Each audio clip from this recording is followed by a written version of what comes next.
Okay. So this means your mic is hot. Okay. Right.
Hello, everyone. Good evening.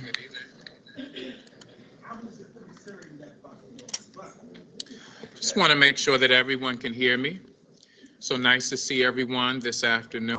See in the room, familiar faces. So hello to you and all of our staff, everyone that is joining us virtually as well. Welcome to our July 25th board meeting. I'm happy to be with you tonight. This is Board Chair Ronald McFadden, and I would like to welcome you all to the July 25th public meeting of the Baltimore City Board of School Commissioners. If you have not done so already, please mute your phone. Anyone who does not mute their phone on the call on Microsoft Teams may be muted by the moderator or removed from Teams. Additionally, if you are not a board member or the CEO and their staff, please turn your video off.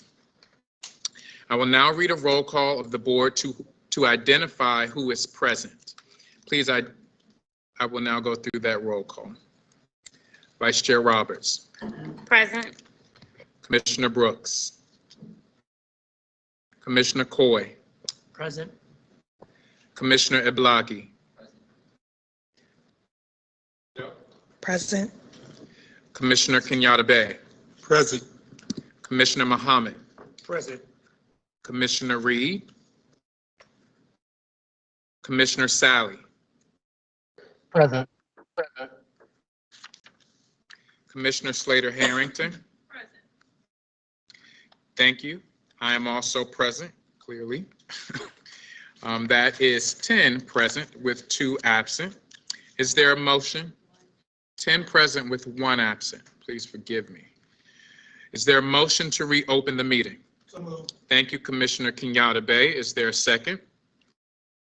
Second, Roberts. Thank you, Commissioner Roberts. All in favor? Commissioner Roberts, Yes. Commissioner Coy, Yes. Commissioner Eblagi, Yes. Commissioner Esposito, Yes. Commissioner Kenyatta Bay, Yes. Commissioner Mohammed, Yes. Commissioner Sally, Yes. Commissioner Slater Harrington. Yes. Also in favor, that is 9 in favor with 2 absent. That motion passes. Is there a motion to approve the prior open session minutes? So move, Roberts. Thank you, Vice Chair Roberts. Is there a second? Second, Kenyatta Bay. Thank you, Commissioner Kenyatta Bay. All in favor, Commissioner Roberts, Yes. Commissioner Coy, Yes. Commissioner Eblagi, Yes. Commissioner Esposito, Yes. Commissioner Kenyatta Bay, Yes. Commissioner Muhammad, Yes. Commissioner Sally, Yes. Commissioner Slater Harrington. Yes. I am in favor. That is 9 in favor with 2 absent. That motion passes. Yes. For the first motion, just so that the record reflects accurately who was present, there should be 9 present with 2 absent. Thank you. Is there a motion to approve the closed session summaries? So move, Roberts. Thank you, Vice Chair Roberts. Is there a second? Second, Esposito. Thank you, Commissioner Esposito. All in favor, Commissioner Roberts, Yes. Commissioner Coy, Yes. Commissioner Esposito, Yes. Commissioner Kenyatta Bay, Yes. Commissioner Muhammad, Yes. Commissioner Reed, Commissioner Sally, Yes. Commissioner Slater Harrington, Yes. and I'm in favor. That is 8 in favor with 2 absent. That motion passes.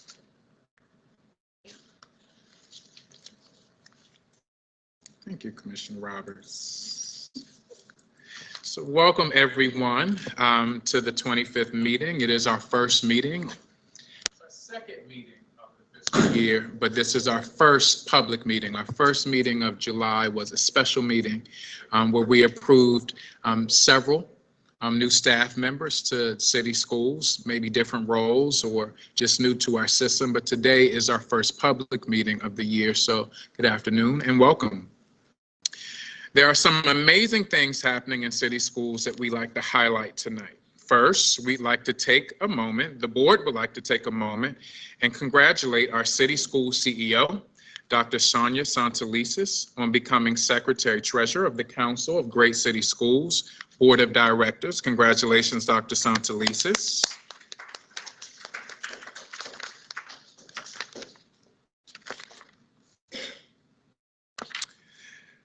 The Council of Great City Schools is a coalition of individuals who work to help our students meet the highest educational standards and become successful and productive members of society.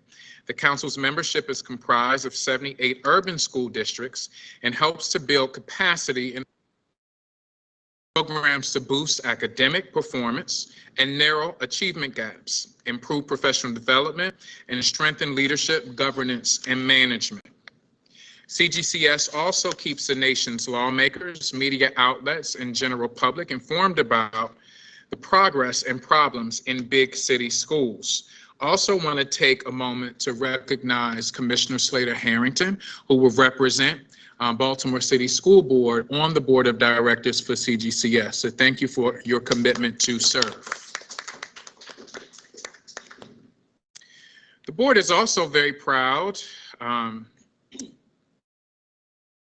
Dr. Santelises and Commissioner Seda Harrington, all of us here tonight, to witness the efforts of both of these two women who will represent Baltimore City at that level. We also would like to congratulate Commissioner Esposito and Dr. Tracy Durant as they were selected to represent the Baltimore squad in the Ashe Leaders Fellowship. Congratulations to you all. The Ashe Leaders Fellowship focuses on increasing student success and improving community prosperity.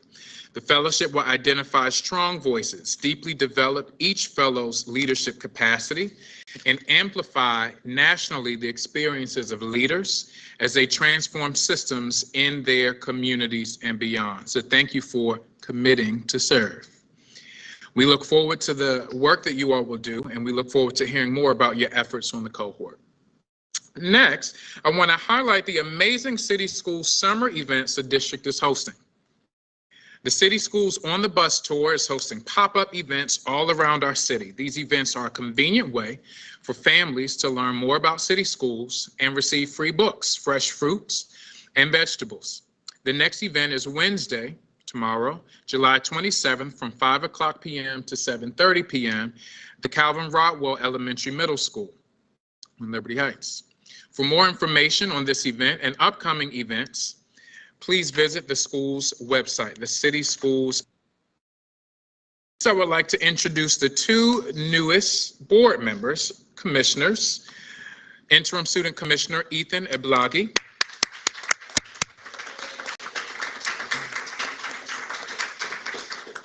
and Commissioner, pronounce your first name for us, please. Mujahid. Mujahid. Mujahid. Mujahid. So I don't ever want to get it incorrect, so it will be Commissioner Muhammad. Okay, because names are important, but I want to make sure that that is correct. So Commissioner Eblagi and Commissioner Muhammad. Commissioner Eblagi is a senior at the Baltimore Polytechnic Institute and an advocate for students' rights, the end to the school to prison pipeline, and is the son of Asian immigrants. Approaching the role of student commissioner as a proud Baltimore public school student first and foremost, Ethan's goal is centering the voices of students with direct and lived experience in the policy making. He has served on the Associated Student Congress of Baltimore City, the executive board for 2 years, first as treasurer and then as president. Ethan is the co-founder of the Baltimore Student Union and a member of the Votes Coalition, Voices Toward an Elected School Board, and Police Free Schools Coalitions. Commissioner Muhammad is the founder of Keys Enterprises, a mental health and mentoring agency that brings together caring mentors, counselors, therapists, and social workers to provide therapeutic services for youth housed in group homes within Baltimore City. He is the oldest of 10, my favorite number, by the way, if anyone was interested, helping him naturally become an expert at protecting and empowering others at an early age.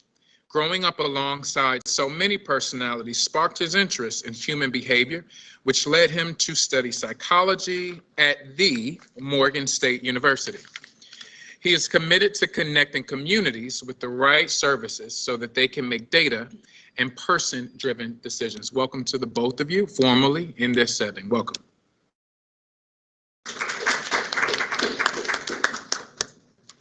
I want to remind our students and families that the annual student verification process begins in August. We are encouraging everyone to complete the annual student verification to help the district know up-to-date information regarding our students. This information helps the district know exactly who to expect on the first day of school and what they need to have in order to make this the best school year possible. For more information on the annual student verification process, please visit the Baltimore City Public Schools website at baltimorecityschools.org. And as this is the first public board meeting of this year, this fiscal year, colleagues, our children deserve our best, and we must work together to ensure their success. We are not showing up at each convening to ask this question: how are our children? then we are not doing the work that they critically depend on us for. Every discussion must ultimately point to our children. We deliberately focus our work. Together, we will see improved outcomes for our children. Each of our children have the potential to learn and to achieve at high levels. Let's study to show ourselves approved. Let's use our skills, let's use our expertise to collaboratively address our children's needs in order to accomplish the bold goals that we have set out to do. Together, we are strong. Together, we can win the fight against the adversaries of our children. Together, Baltimore can be the place where all of our children thrive. Colleagues, our children are depending on us. We must show up for them in a mighty way. They do not have time to waste. As you all know, the school board has expanded from 10 members to 12 members. As a part of this expansion, colleagues, we need to update one of our board policies that relates to board committees. Currently, policy BDD allows for no more than 4 members to serve on a committee. This policy was in effect prior to the expansion of our school board. Board work, and with our committee work specifically, we need to expand the number of commissioners that can serve on a committee from 4 to 5. Just want to take a moment to see if there are any questions. We're going to ensure that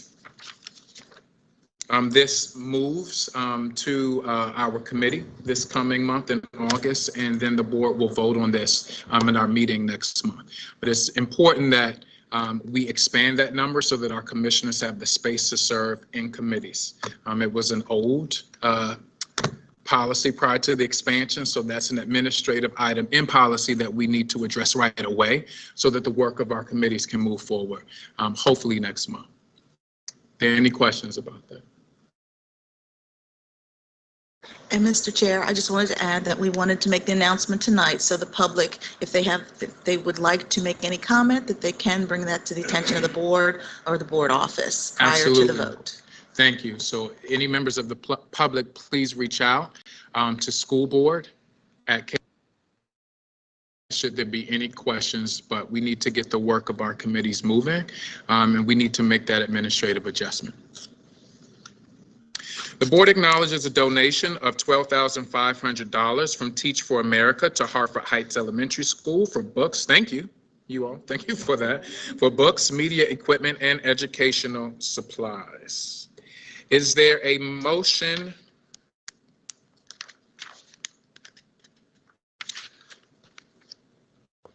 to approve the PEP with the exception of item 3.02? So moved, Roberts. Thank you, Commissioner Roberts. Is there a second? Thank you, Commissioner Bay. All in favor? Commissioner Roberts? Yes. Commissioner Coy? Yes. Commissioner Esposito? Yes. Commissioner Kenyatta Bay? Commissioner Muhammad? Yes. Commissioner Sally? Yes. Commissioner Slater Harrington? Yes. And I am in favor. Absent, that motion passes. Is there a motion to pass item 3.02? So moved, Roberts. Thank you, Commissioner Roberts. Is there a second?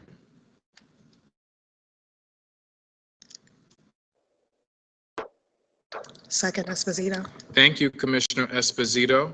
All in favor? Commissioner Roberts? Yes. Commissioner Coy? Yes.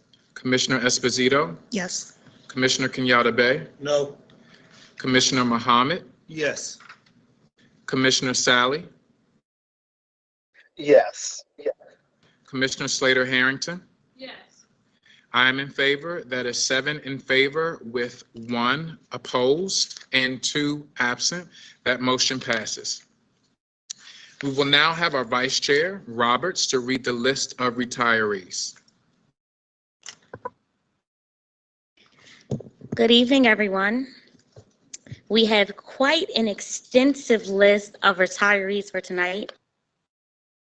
Did I go off? If any of the participants are here tonight in person, please stand when I read your name. If you are Online, you can cut your camera on when you hear your name. Okay, let's get started.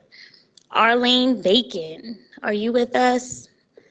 Arlene Bacon started her employment with Baltimore City Public Schools on December 1st, 1980. She most recently served as a 6-hour food service worker 1 at Matthew A. Henson Elementary. Ms. Bacon served Baltimore City Public Schools for 42 years and 7 months. Thank you, Ms. Bacon. Erin Bendel started her employment with Baltimore City Public Schools on August 26, 1987. She most recently served as a speech pathologist at Vanguard Middle School. Ms. Bendel served Baltimore City Public Schools for 35 years and 10 months. Rosalind Carter started her employment with Baltimore City Public Schools September 28, 1978. She most recently served as an assistant principal at Vanguard Middle School. Ms. Carter served Baltimore City Public Schools for 44 years and 9 months. Gwendolyn Castor Green started her employment with Baltimore City Public Schools on December 4th, 1989. She most recently served as a secretary at Digital Harbor High School. Ms. Castor Green served Baltimore City Public Schools for 33 years and 6 months. Gwendolyn Childers started her employment with Baltimore City Public Schools on May 23rd, 1988. She most recently served as a I want yours.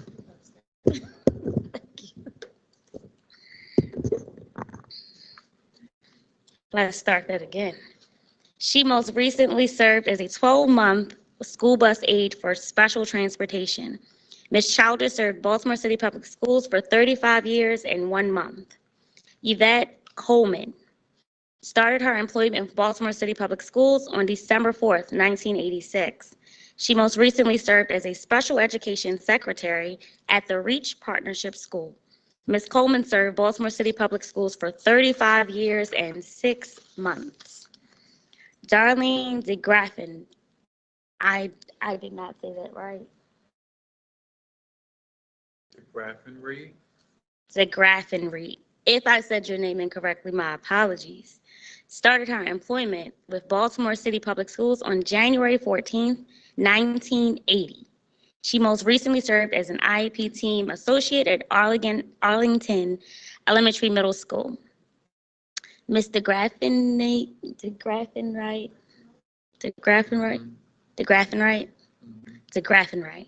served Baltimore City Public Schools for 43 years and 5 months. Nancy Doran started her employment with Baltimore City Public Schools on October 3rd, 1977. She most recently served as an occupational therapist at William Bear School. Ms. Doran served Baltimore City Public Schools for 45 years and 8 months. Gussie Goodman started her employment with Baltimore City Public Schools on September 6, 1978. She most recently served as an elementary teacher at Stewart Hill Academic Academy. Ms. Goodman served Baltimore City Public Schools for 44 years. Barbara Hunter started her employment with Baltimore City Public Schools on January 21st, 1974. She most recently served as a pre-K paraeducator at Abbottson Elementary. Ms. Hunter served Baltimore City Public Schools for 49 years and 5 months. Joyce Jackson started her employment with Baltimore City Public Schools on August 28th, 1985. She most recently served as an educational specialist too for gifted and advanced learning. Ms. Jackson served Baltimore City Public Schools for 37 years and 10 months. Terry Lee started her employment with Baltimore City Public Schools on March 21st, 1988. She most recently served as a special education paraeducator at Dickey Hill Elementary Middle. Ms. Lee served Baltimore City Public Schools for 35 years and 3 months. Phyllis Lloyd started her employment with Baltimore City Public Schools on January 11th, 1978. She most recently served as an assistant principal at Sinclair Lane Elementary. Ms. Lloyd served Baltimore City Public Schools for 45 years and 5 months. Kathleen Lutz started her employment with Baltimore City Public Schools on March 27, 1985. She most recently served as a psychologist at Kelvin M. Rodwell Elementary School. Ms. Lutz served Baltimore City Public Schools for 38 years and 3 months. Mary Rice started her employment with Baltimore City Public Schools on August 30th, 1989. She most recently served as a special education teacher at Barkley Elementary Middle. Ms. Rice served Baltimore City Public Schools for 33 years and 10 months. Rachel Rosenblatt started her employment with Baltimore City Public Schools on September 20th, 1978. She most recently served as a special education teacher at the Home and Hospital Program. Ms. Rosenblatt served Baltimore City Public Schools for 44 years and 10 months. Kathleen Sadler started her employment with Baltimore City Public Schools on August 28, 1991. She most recently served as a special education teacher at the Home and Hospital Program. Ms. Sadler served Baltimore City Public Schools for 31 years and 10 months. Charlotte Smith started her employment with Baltimore City Public Schools on September 1st, 1980. She most recently served as an IEP team associate at Robert W. Coleman Elementary. Ms. Smith served Baltimore City Public Schools for 42 years and 10 months. Diane Tucker started her employment with Baltimore City Public Schools on August 28, 1991. She most recently served as a special education teacher at Abbottson Elementary.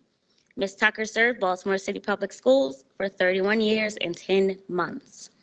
Michelle Tucker started her employment with Baltimore City Public Schools on January 11, 1988. She most recently served as a team support paraprofessional at Patterson High. Ms. Tucker served Baltimore City Public Schools for 34 years and 11 months. Jacqueline Williams started her employment with Baltimore City Public Schools on February 18, 1987. She most recently served as a principal at the Baltimore Polytechnic Institute. Ms. Williams served Baltimore City Public Schools for 36 years and 4 months. Jennifer Womack started her employment with Baltimore City Public Schools on September 18, 1974. She most recently served as a special education teacher at the historic Cherry Hill Elementary Middle School. Ms. Womack served Baltimore City Public Schools for 48 years and 9 months. Can we give it up for our retirees? That's a lot of time. Man. Whew. Thank you, Vice Chair Roberts. It's important that we take that time. It was lengthy today, but that service, well given. So thank you all. We will now turn it over to our CEO, Dr. Santelises, for her comments tonight. Thank you, Chair McFadden. At this time, I'm going to invite Chief Emily Nielsen for this evening's PEP agenda.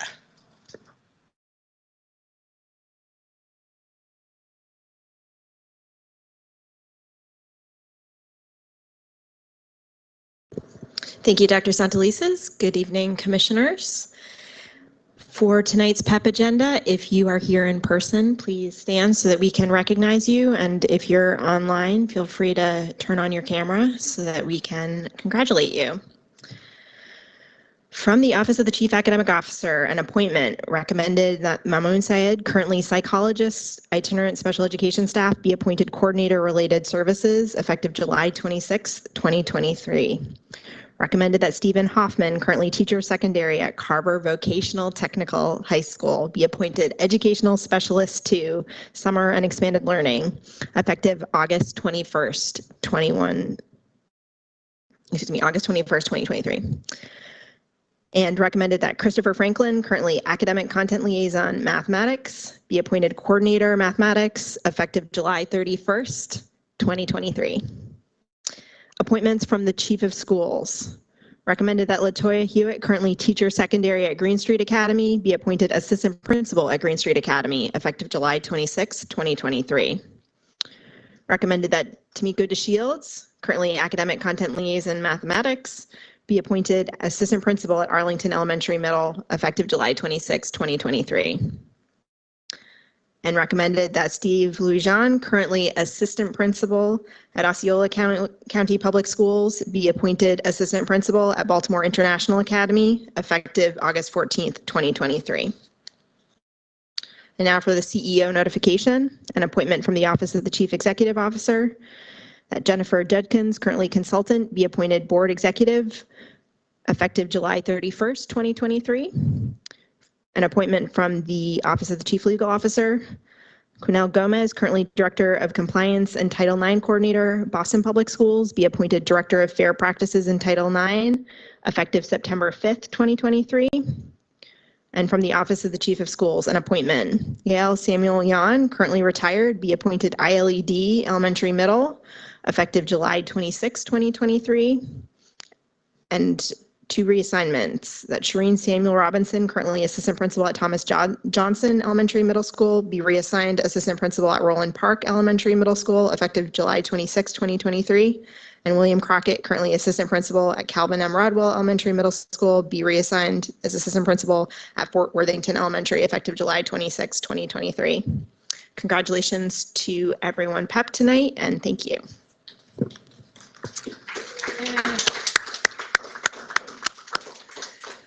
Congratulations, everyone, and a big thank you to the Office of Human Capital that has done record recruitment this summer and processing, so I want to thank you for that. And again, congratulations to everyone who is up this evening. I'm also very pleased this evening to begin by congratulating our academic office and more than 1,100 school leaders, teachers, guidance counselors, social workers, and paraprofessionals for an outstanding summer learning program. I also want to recognize nearly 1,300 youth workers. Those are our very own city school students who are working and serving in over 54 school sites. Thanks to this combined effort, as of last week, we have a record number of seats of young people participating this summer. So we have 20,700 seats that have been filled by students taking nearly 9,100 courses. That is a city schools record. Congratulations to the cross collaboration. Yeah, please give them a hand clap. And just by way of benchmarking, when I arrived in 2016, our top number at that time was somewhere between 7,000 and 8,000. So we have more than doubled the number of young people that are being served by our summer learning program. So again, thank you to everyone. You should know that for this summer, we're offering over 131 summer programs for students that include Perennial Favorite, Alvin Ailey Dance Camp, Sala Summer Arts, and Learning Academy, and that the number of schools offering robotics has increased from 5 to 15 this year. I'm especially pleased that approximately 435 seniors are taking advantage of credit recovery courses towards summer graduation, which is an important goal of the summer learning efforts, particularly as we're trying to make sure that we are increasing opportunities for our young people post-pandemic, getting back in, knowing we had a lot of road to make up. And in fact, we anticipate that large number of students qualifying for summer graduation through credit recovery will actually necessitate for the first time holding 2 summer graduation ceremonies because of the large numbers of young people participating, plus a separate summer graduation ceremony at Dunbar High School because they have an even larger number of young people graduating there. So thanks to everyone involved in just creating this record summer program for our young people and their families.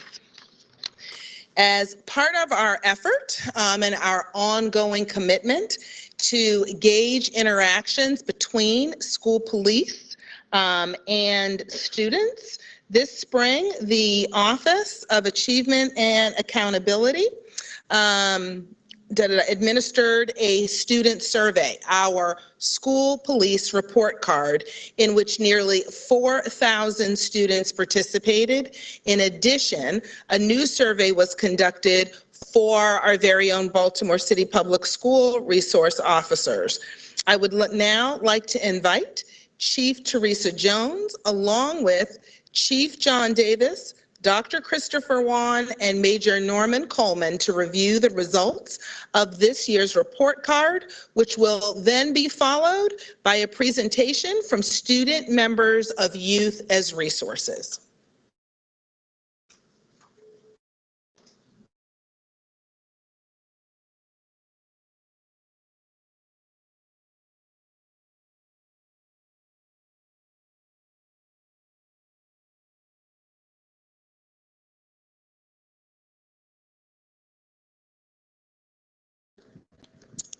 Good evening, Dr. Santelises, members of the Baltimore City School Board, and members of the public. Again, I am Teresa Jones, Chief Achievement and Accountability Officer here at City Schools. It is my privilege for our team to share updates this evening regarding the results of the two surveys that Dr. Santelises mentioned.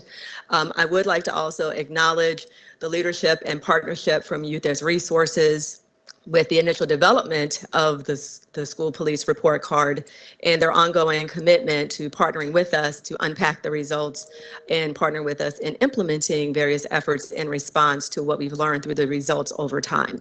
So we'll start with a round of introductions of those that are seated at the table, and then we will start with the presentation of the results and discuss the next steps.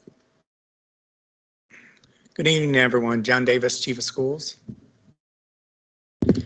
Good evening. I'm Anya Jones, the project manager for stakeholder feedback. Chris Wan, Director of Research. Major Coleman, Baltimore City School Police. All right, well, thank you all for having us tonight. Going to start our work on the school police report card and surveys is aligned to two of the board's priorities, namely priority 4 around engaging stakeholders, and also priority 7 around making sure we're creating a welcoming and inclusive academic and professional environment for our students and staff. We're going to start tonight. You'll hear from myself and Anya from the City Schools research team. We'll go over the results of the survey and our findings. We'll then hand it off to Major Coleman, who will talk a little bit about some of the work the school police are doing. And then finally, we'll let Yar come up and give us a presentation on their response to the survey results as well. I'm going to start today with some top-level findings. So this year's school police report card was one of the most successful implementations we've ever had of this survey. Last year when we conducted the survey, we had about 2,000 students respond. This year we were able to double that number to 4,000. And not only did we hear from roughly twice as many students as we did last year, they also came from a larger number of schools. And we got a better sample from across our school district in terms of our responses. So it's really great news. Always want to hear from more of our students. So thank you to all the students who took the time to complete the survey, our partners in the schools office and engagement office, and also YAR and our other youth advocates that really pushed for the survey to be completed. So it's a big success. Not only did we hear from more students than we had last year, we saw an improvement in the favorability that the survey mentioned of the measured of the relationships between students and the school police officers. Last year, following COVID, we saw a dip in some of the results. Those have now come back up in this recent year. So that's also very good news. Finally, as was mentioned, not only did we give the school police report card to students like we have for many years, this year we did a new survey in which the respondents were our school police officers. We asked them many of the same questions we asked students about their relationship in schools with staff and students. We also asked them about some of the challenges they face in their job. School police officers reported favorable relationships with students and staff, but noted increased challenges from violence in the community and a need for additional staff training and equipment. So at this point, I hand it off to Anya Jones, who will go over the results of our student survey. Thank you. So a little bit of background information about this survey. It was designed to give us some in-depth information about the relationship between our students and the school police.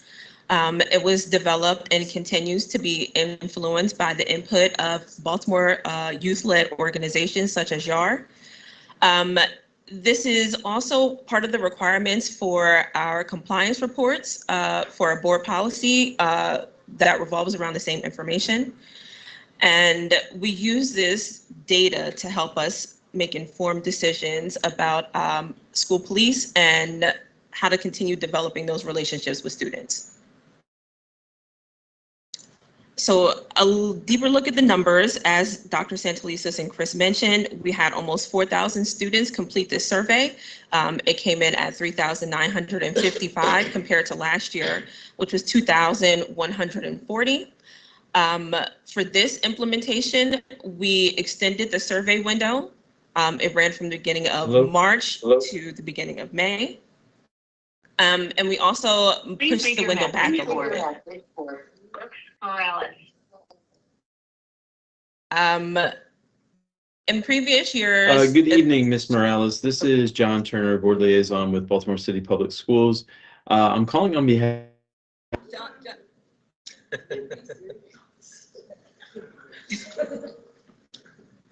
Okay. So the previous year, we invited 31 schools to fill out this survey. And of those 31 schools, we had 3 schools that had a response rate of more than 10%.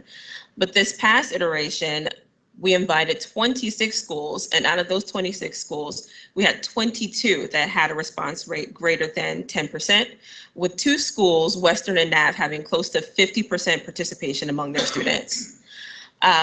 This is administered to mainly high school students, grades 9 through 11, but as usual, we have some respondents from other grades ranging from 6 to 12.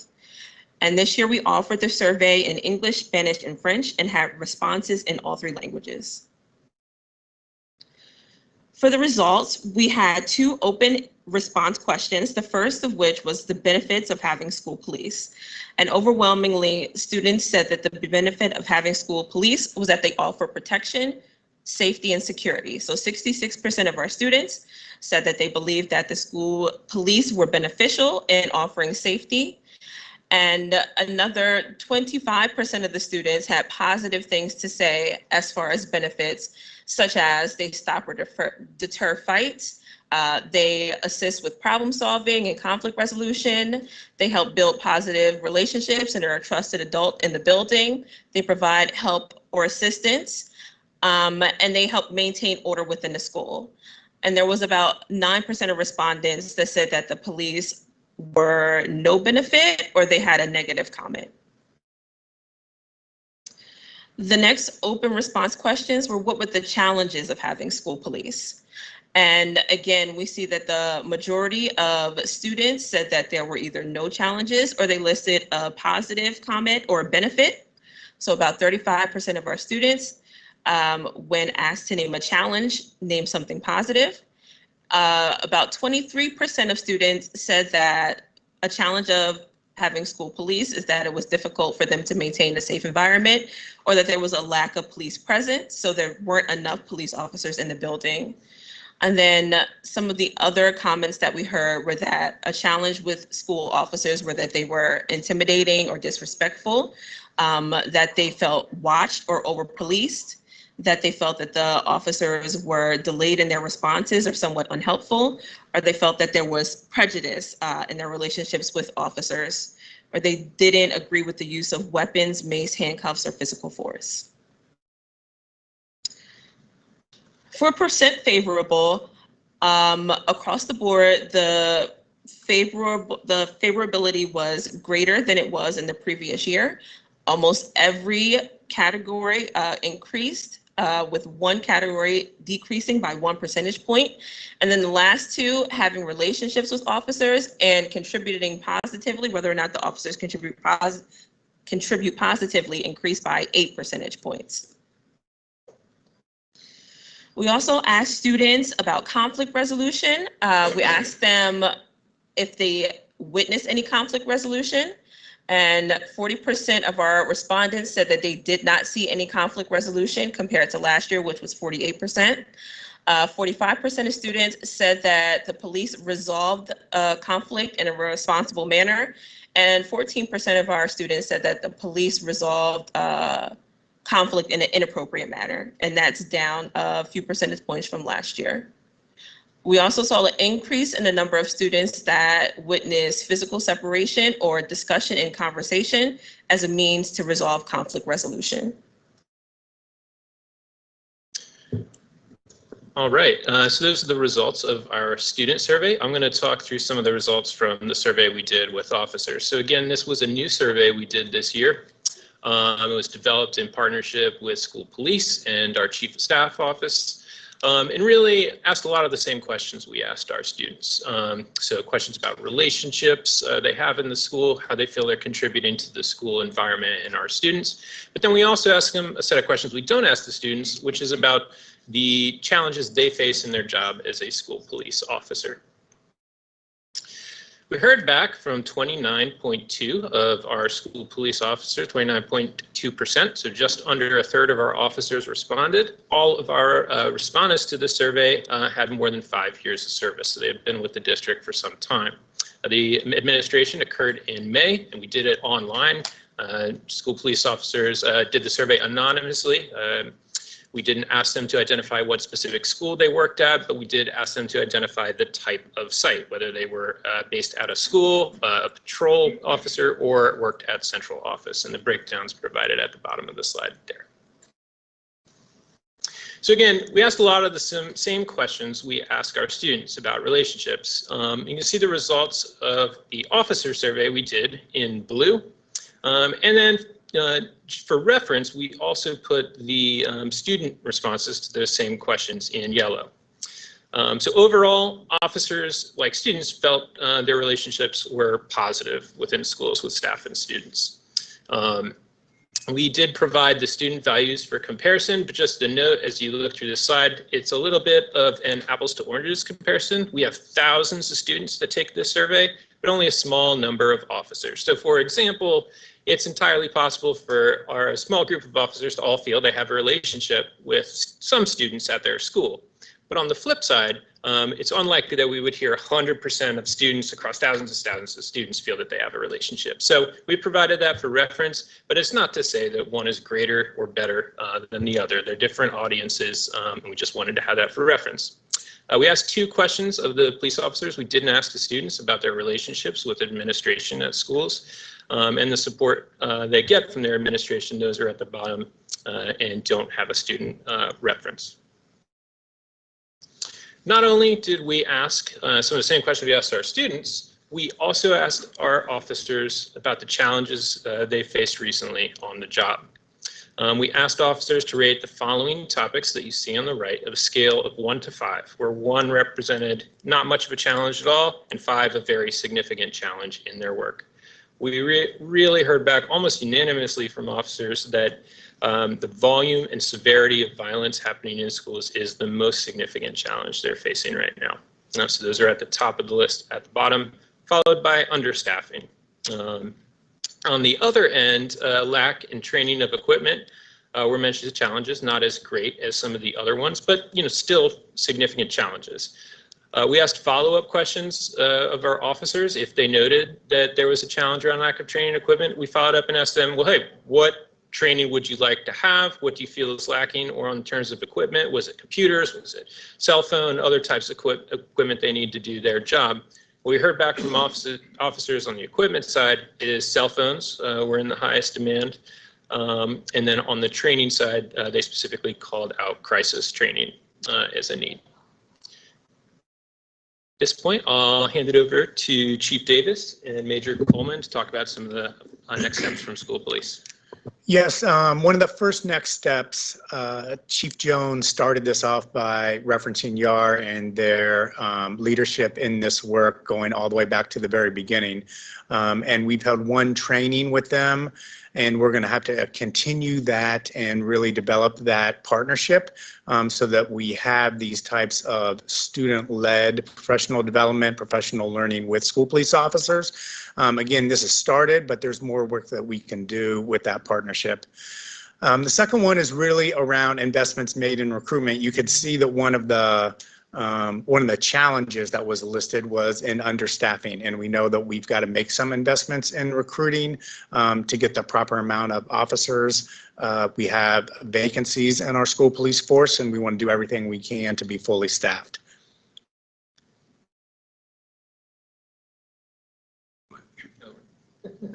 Thank you. New equipment is being purchased for the distribution to the officers for cell phones, as well as computers are being added to the vehicles at this time because that's something that we need, because a lot of times the officers respond out to schools and take reports, and they would have to drive back to a school to complete the report. So there they could do it right on the spot.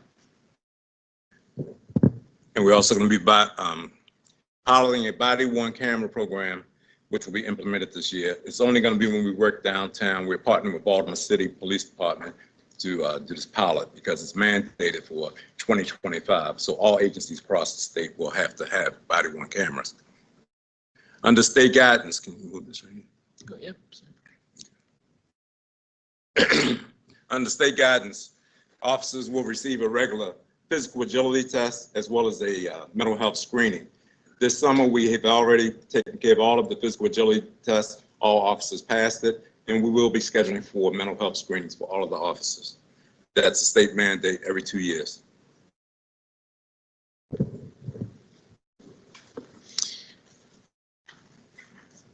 All right, I think at this time, we're going to invite our partners at Youth as Resources to come up, and I'll put your guys' presentation on.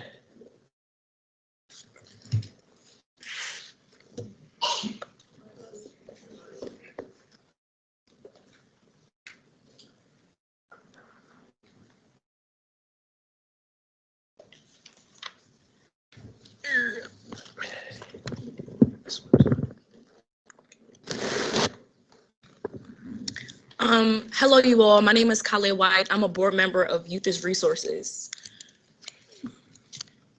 Hello, my name is Niara Millett, and I'm the board chair for Youth as Resources.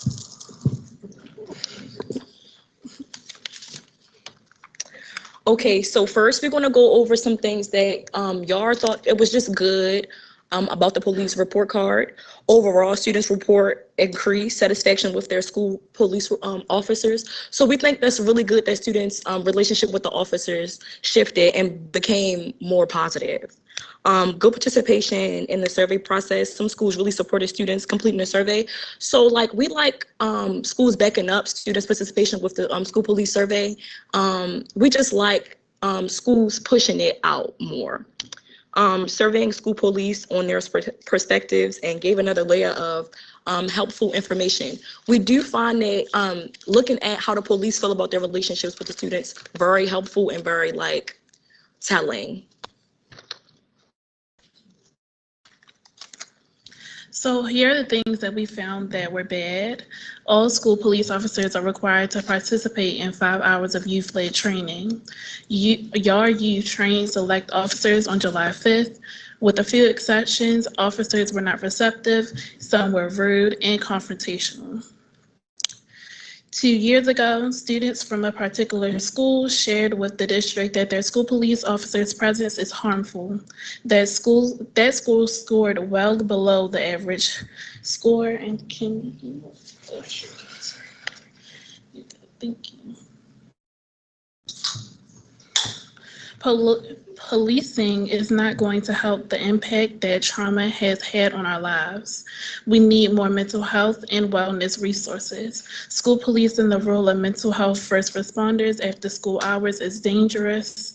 We have ideas, even ones that won't cost money. We see some of your faces when Youth as Resources is mentioned or we talk, but we want to work with you. Next slide.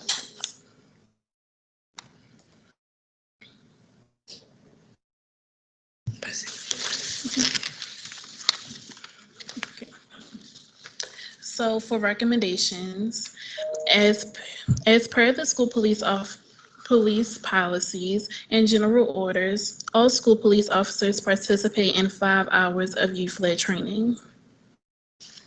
School police officers are held accountable for their behavior during the youth-led training.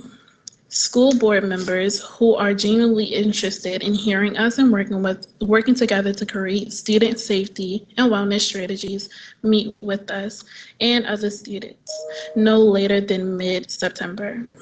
Data around the use of force, including pepper spray, is shared publicly with us. Data around mental health resources in schools are also shared, and what is available to students and which schools also.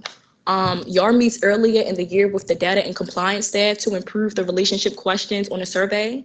Also, the district shares a plan of corrective action for schools with lower scores in the survey.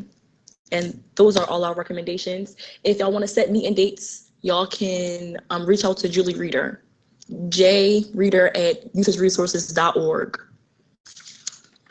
And that's all.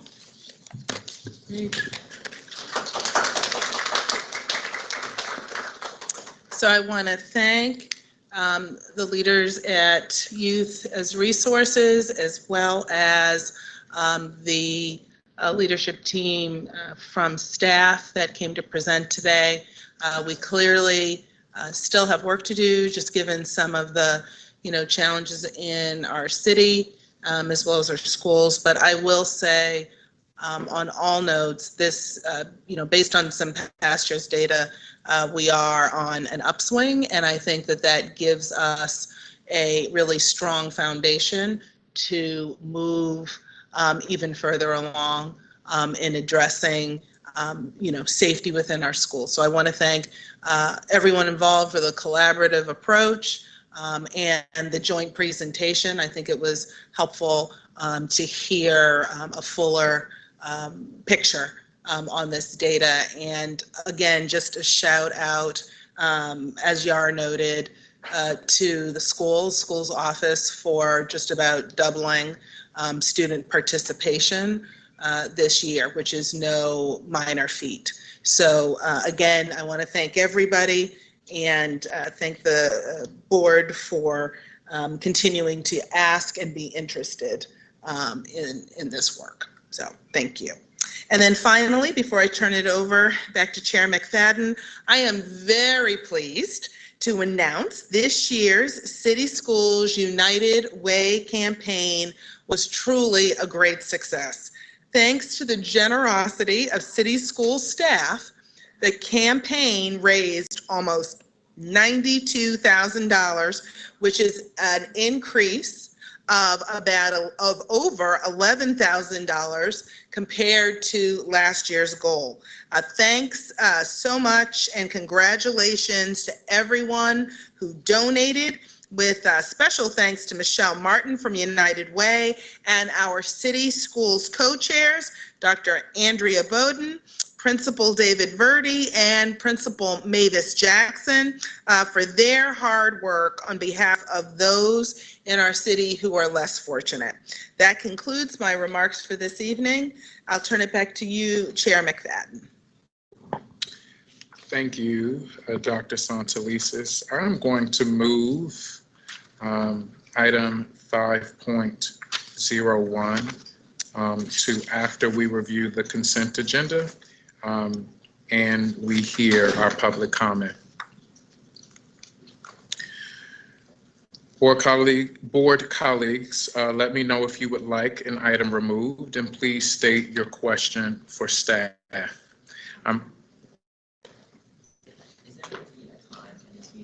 Ask staff questions about the report card, because I had a few. I'm not sure if we were going to designate time in this meeting. No, we can, Commissioner, because it was part of CEO report and not already on the agenda, because the results came out when they did. We wanted to make sure we got those to the public and the board, but it was not one of the pre-scheduled presentations, so we did not.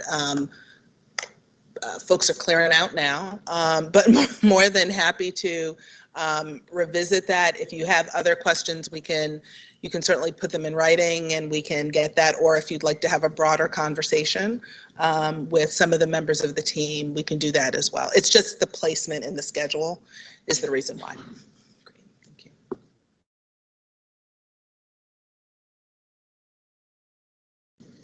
I'm pulling item 8.02, the revised school year 23-24 academic calendar. Item 8.03, district goal adoption for mathematics. Both of those will be for presentation tonight. 3.03, appeals and hearings, case number 23-37D. Item 8.01, gifts and donations. Do you have any you wanted to? 8.04, IEG RB, new regulation on media library services, second reader. 8.05, operator location and waiver request, Clay Hill.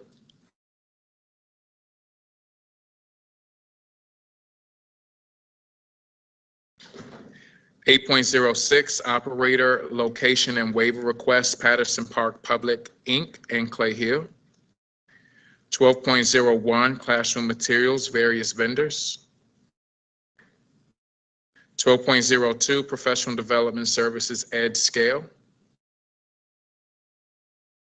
12.03, Baltimore School for the Arts Foundation. 12.04, College Bound Foundation, Inc., Incorporated. 12.05, Tech-Terra Education, LLC. 12.06, the College Board. 13.01, Sustainable and Non-Sustainable Cafeteria Products. 14.01, Infinite Campus, Inc. 14.02, Software Maintenance and Support Renewals, Sole Source. 14.03, Software Maintenance and Support Renewals, Piggyback Agreements. 15.01, Design Collective, Incorporated.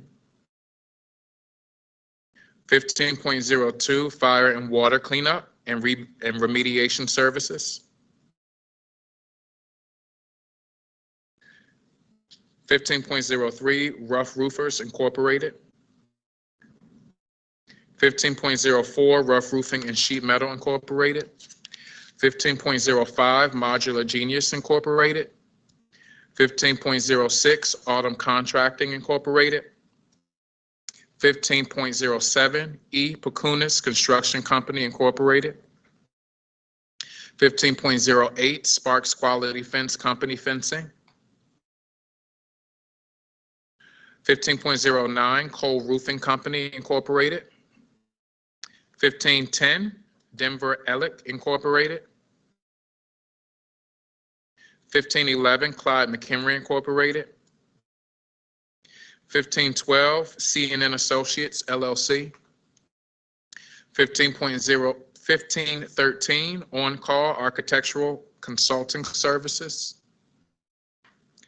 15.14, AFIA Baltimore, Incorporated. 15.15, Baltimore Curriculum Project. 15.16, Baltimore Curriculum Project. 15.17, Baltimore Curriculum Project. 15.18, Baltimore Curriculum Project. 15.19, Bard High School, Early College, Baltimore. 15.20, Furman L. Templeton Preparatory Academy, Incorporated. 15.21, TJ Distributors, Incorporated. 15.22, Duron Incorporated and School Specialty, LLC. 16.01, Aon Consulting, AON Consulting, Incorporated. 16.02, Temporary Employment Staffing Services. 16.03, Resident Education. 20.07, Translation, Interpreter, and American Sign Language Services. Thank you. We will now move to public comment. Speakers from recognized groups will have the opportunity to speak for 5 minutes. First, we have Christina Duncan Evans representing the Baltimore Teachers Union.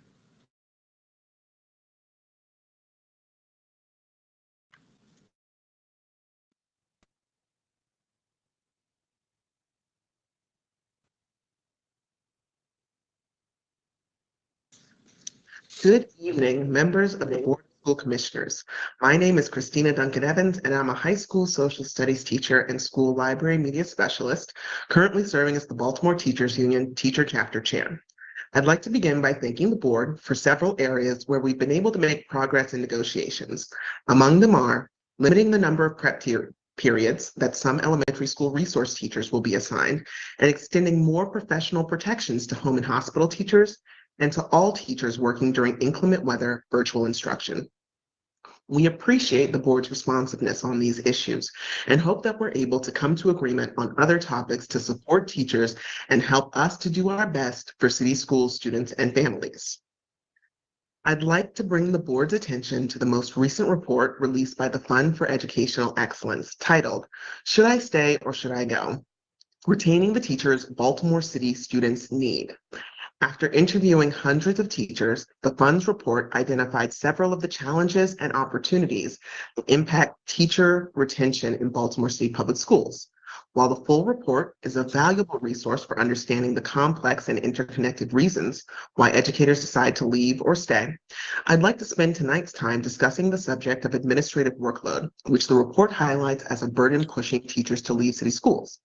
The report states, in part, many teachers feel the effects of an increased workload, noting that the district's central office and sometimes principals keep piling on demands. Teachers cite the multiple roles beyond classroom instruction that they are now expected to play. For example, tracking and following up on student absences, reaching out regularly to families, and acting as a clearinghouse to connect students with the social, emotional, and academic supports and resources they need. In addition, they have noticed heightened scrutiny of their lesson planning with a new focus on plans explicitly including specific components and accommodations, as well as requirements to submit lesson plans daily. They also spend increasingly more time on data entry and paperwork around tracking student growth and goals. Because of the demands of their workload, many teachers cite stress, exhaustion, burnout, lack of work-life balance, and insufficient time to think critically about decisions. Quite a few teachers call the workload unsustainable. BTU members have been raising the alarm on unsustainable workloads for several years. We see our colleagues leaving, and we feel their absence acutely in the increasing workload that results from it. To that end, the BTU put a workload proposal across the table in negotiations that included 7 items for the board's representatives to consider. Among the items we proposed are: eliminate redundant paperwork for ESOL teachers and special educators so that educators can spend more time on instruction and less on duplicative processes. Eliminating redundant paperwork related to student learning plans. Providing at least one professional development day each quarter with no meetings to complete student learning plans. Eliminating a comparable amount of paperwork demands when new paperwork demands are added. Providing to teachers a calendar of dates that interim, quarter, trimester, and semester grades are due to administrators, and providing a full workday at the end of each marking period for grade calculations and input. The board's representatives have rejected every single one of these items without even negotiating them or attempting to come to a compromise, even though these items are present in other union contracts in Maryland. The board's representatives did not propose any of their own solutions for workload issues. The Fund for Educational Excellence report also notes that educators it interviewed do not feel heard by the district, and that low morale and a perceived lack of respect is driving educators to leave city schools. Will the board ignore the fund as well as its own educators? Baltimore's young people need and deserve educators who are tapped into their passion, their creativity, and their capacity for care and compassion. Teaching is the challenging task of inspiring young people to meet high expectations while providing the support we all need if we are to take risks and grow. Baltimore's educators can't be the difference makers our city needs when our leaders confuse bureaucracy with accountability. Our students hold us accountable every single day, and redundant paperwork that's rarely read, returned, or even recognized is just a stressful substitute for the meaningful personal accountability we experience from ourselves, our colleagues, our students, and their families that pushes us to show up and do our best every day. For these reasons, we ask that the board reconsider BTU proposal on 7.20 workload. Thank you for your time.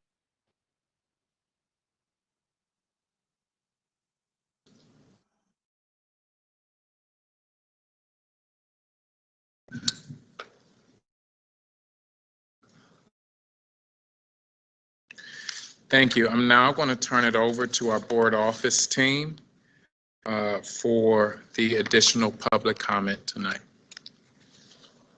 Thank you, Chair McFadden. We have one public comment, written public comment to be read tonight by Commissioner Coy. This public comment comes from Brooks Morales and says, "Good afternoon. I am a teacher and am about to begin my 11th year in Baltimore City Schools. My certification was due to expire on June 30th. I was grateful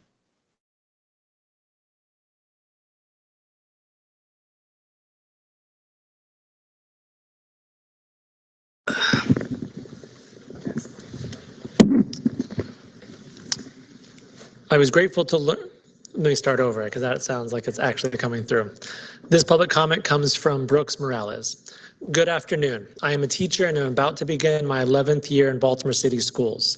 My certification was due to expire on June 30th. I was grateful to learn that the BTU was offering help sessions for those applying for recertification. I took advantage of that opportunity and very much appreciated the guidance I received. I received my recertification from MSD on May 19th. On July 18th, I received an email indicating that my application had been rejected because my certification was not due to expire within the next 90 days. Below is the message I received. This email is an automated notification and cannot receive replies. If you have questions regarding the application process, please contact Baltimore City Schools office via email at humancapital@bcps.k12.md.us or 443-984-2000. Thank you for your application. Our records indicate that your Maryland Educator's Certificate does not expire within the next 90 days. For this reason, your application has been denied. Sincerely, Baltimore City Public Schools. I can only assume that this message was sent in error, as I have my MSD certificate in hand with an expiration date of 2028. The recertification process is notorious among Baltimore City teachers for being unnecessary, complicated, and frustrating. I was optimistic after submitting my application and receiving my certification that I had avoided the problems that many teachers experience when recertifying. I'm baffled as to why a routine matter such as recertification has been a point of contention for teachers for as long as I have been in the district. It seems that every teacher who has been here for more than 5 years has a story, and the vast majority of time, the issue is with North Avenue, not MSDE. This is just one more issue that erodes teachers' morale. Teachers who are recertifying are precisely the ones whom the district needs to be focused on retaining. Let's not complicate with something as routine as recertification be an experienced teacher's last straw. I contacted Human Capital on 7/18 as advised of the message, but have not received a response as of this date. Thank you.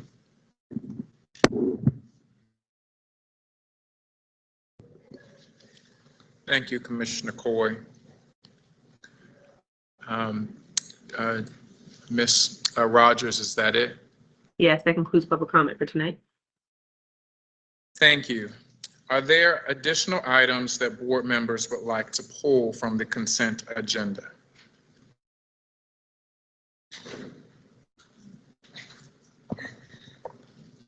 Commissioner Eblagi.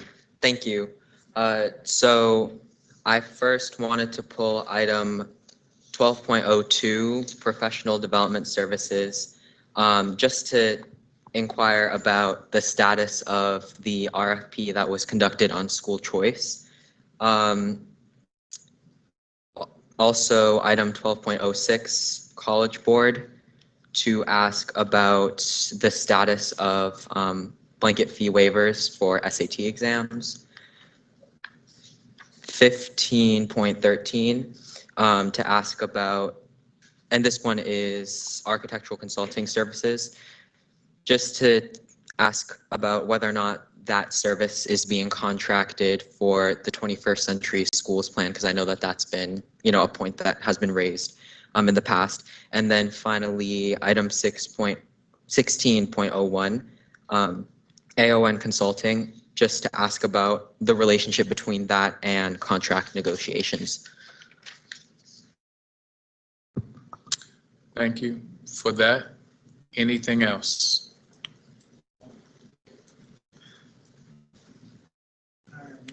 Commissioner Kenyatta Bay?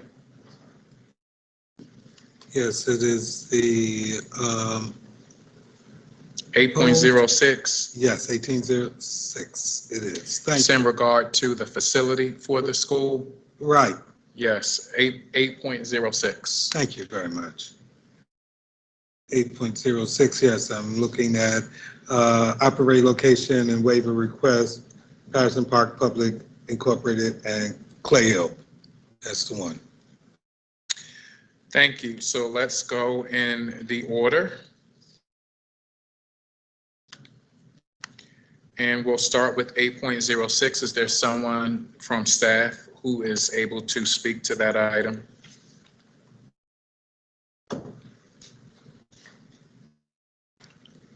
I will state my question. Sure. Okay. Following questions ensue about 8.06. And the question that I wanted to ask staff is, what other relationships do we have with religious organizations? And are they allowed to influence curricular choices? With 8.06, there seems to be a question there. Have we taken into account if there is a fluctuation in the congregation of the facility is Our Lady of Fatima? Let us say if the congregation expands, after all religious congregations are returning, then this might be problematic for all concerned. This is an older facility. Will it be fully able to accommodate technical expansion? And in keeping up with our aim to meet the demands of COMAR, are facilities able to accommodate laboratories for the fine and performing arts, as well as technical laboratories as projected in the growth and expansion of this facility? Thank you. So this is a charter school operator requesting permanent space. Do we have someone able to speak to it? Chief Perkins Coleman. Just texting Angela now to see if she's here. Oh, there's Trevor. Good evening. I'm Trevor Roberts, specialist from the Office of New Initiatives. Angela's on her way down to the boardroom, and we'll be able to address those questions just momentarily. Thank you. While we're waiting, is there someone able to speak to item 12.02, professional development services at scale? Well, here's Angela Alvarez for 8.06. So just to make sure that staff is ready, we have pulled item 8.06, which is being spoken to now. Item 12.02, professional development services. Item 12.06, the College Board. Item 15.03, rough roofers. And item 16.01, AON Consulting. Yes.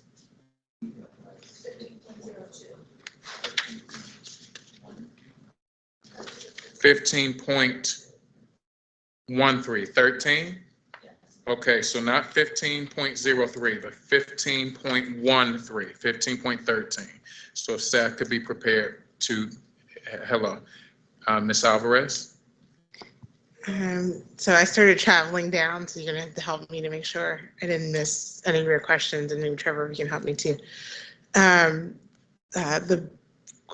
question I heard was around, given the facility is an older facility, will it be set up to be able to support technology?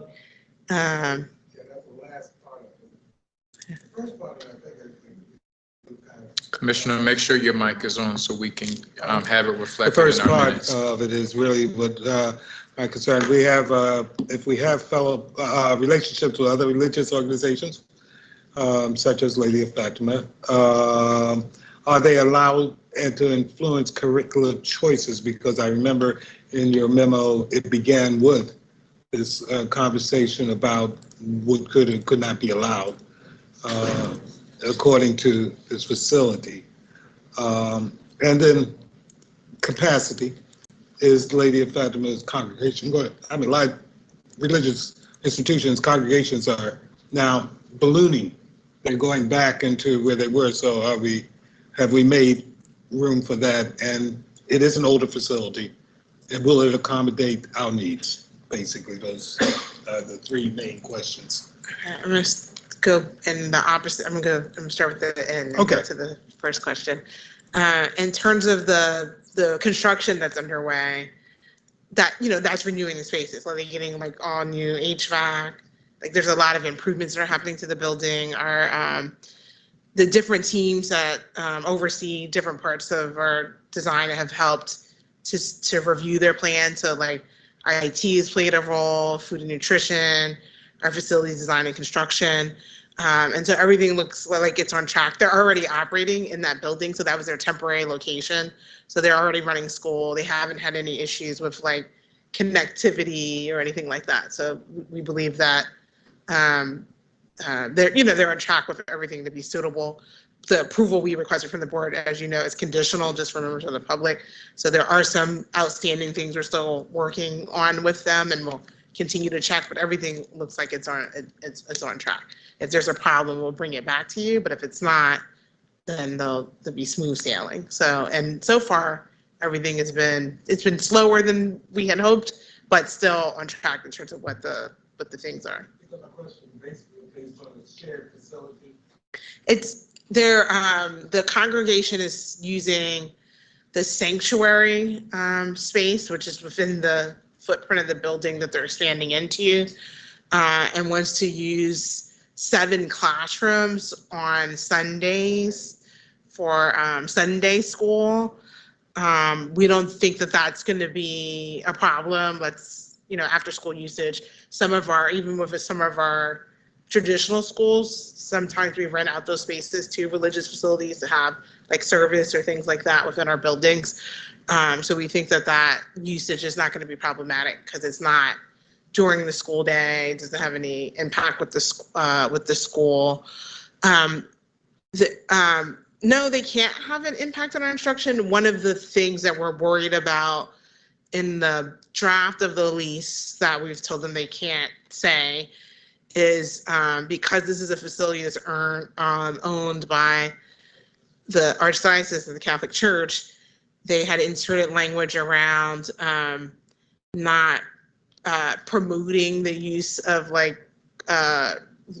contraceptives and things like that the school cannot do that. So what we've said is you can't agree to that. You need to be able to meet COMAR. You need to be able to teach sex ed consistent with COMAR. So that can't be in your lease. And that you need to be able to provide health services also consistent with state law. So they're working on taking that language out and amending it based on the language that we suggested. We think that will go through. Like, again, if there is a problem, we'll bring it back. But that's one of the conditions is that language can't be in their lease.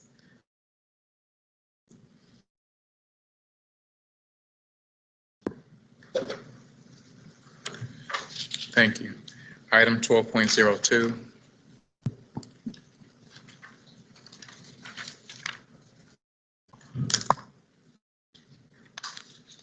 Hi, Casey. Hello, how are you, Commissioner McFadden, Chair McFadden? Thank you all so much for having me here today. I apologize. Was there a specific question with regard to 12.02? I just want to make sure I'm addressing it appropriately. Yes, and thank you.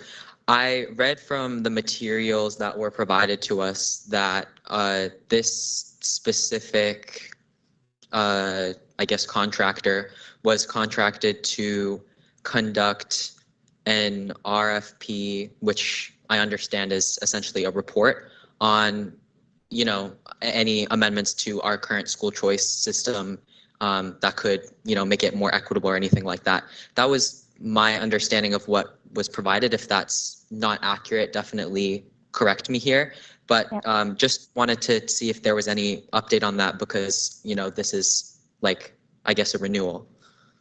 Wonderful. So thank you so much. So just to be clear, EdScale as a partner is really a consultative partner. It's done a lot of work with us around our 100% project schools, our ESOL and EL strategic plan. The work that you see noted are things that are on the future docket, not things that have already taken place. And an RFP is really focused on a procurement process by which we do things with other companies and vendors. So they're going to support us in the effective writing and leading of one of those in alignment with, enrollment and choice processes. So this is not work that has already taken place. This is work that we want to make sure we can continue with them over the course of the next year. Now, that's a lot of work for them to do. So while we're doing this and this contract is specific to 1 year, it's because we're going to be doing, frankly, another RFP that will have more of these consultative and development partners included. But this allows us to have them continue the work that they had planned across multiple offices in the district. I hope that helps. So I assure you, you're not missing information on an RFP with regard to choice. It just, that hasn't taken place yet. All right. Yeah, thank you. That makes sense. And so this is work that we've contracted them to do in the past, or will this be a new piece? No. Correct. It's new. So these will be things that we will be doing moving forward throughout the course of the next year with this particular partner. Thank you. Of course. Thank you so much for the questions. Item 12.06, the College Board. So good evening, everyone. Sorry, we're going to fix that. Okay, so good evening, everyone. I believe the question regarding College Board was around fee waivers. Is that correct? Make Yes. sure I'm answering. Okay, so I'm going to start with fees and then talk about fee waivers. So we do provide both the PSAT and the SAT to our students, PSAT in grades 10 and 11 and SAT in grades 11 and 12 to all of our students in city schools for free for that one administration. There are associated fees, and city schools is eligible for waivers for those fees for students. So prior to the district-wide administration of a College Board exam, be it the PSAT or the SAT, schools are provided with specific directions because it is done at the school level. So schools are provided with specific directions for how they can go in and put in requests for those fee waivers. So they are available for our students.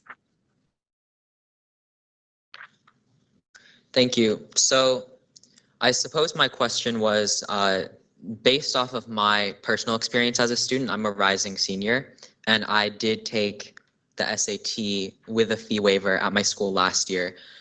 I suppose my confusion is my understanding of the district policy as a student was that we were offered 2 attempts to take the SAT, and I am not 100% sure if this is accurate, having read through this. It's very possible that, there's been some conflicting information out there, but I was just wanting to clarify whether or not the district will be able to offer that same opportunity for students that are taking it outside of the immediate exams administered at their school. For example, there's a date coming up in August, and for a lot of students, that's just the most convenient option because that's the last SAT date that will be, available for us to submit before our college applications start. So I was just wondering if there's, any way that we would be able to provide student support with that date as well. So thank you for that. So currently we do provide coverage for the cost of the exam and the associated fees for the exam for the 2 administrations that we provide. We are looking into ways that we could potentially expand what we are able to provide for our students. I'll just leave it there. All right, thank you. So just to be sure that this is not something that we are currently offering, but could in the future. We can schools, but it's at the individual school level. And so we just need to make sure that schools understand how our students can access those waivers outside of the 2 administrations. Does that answer your question? Right, yes, so that would be at the discretion of a school, not provided by the district. It's not necessarily at the discretion of the school because all schools have the capability. It's just the responsibility to access the waiver has to come from the school. Okay, yes, thank you. Is That that, answers yep, my question. okay. Thank you. And just for the record, Commissioner, only because I'm the mom of somebody else who's also applying this year, I do just also want to do one other correction, that there is also one more administration before early decision is due, and that's in October. So August is actually not the last. There's August and October. Am I correct, Madam Deputy? That is correct. Okay.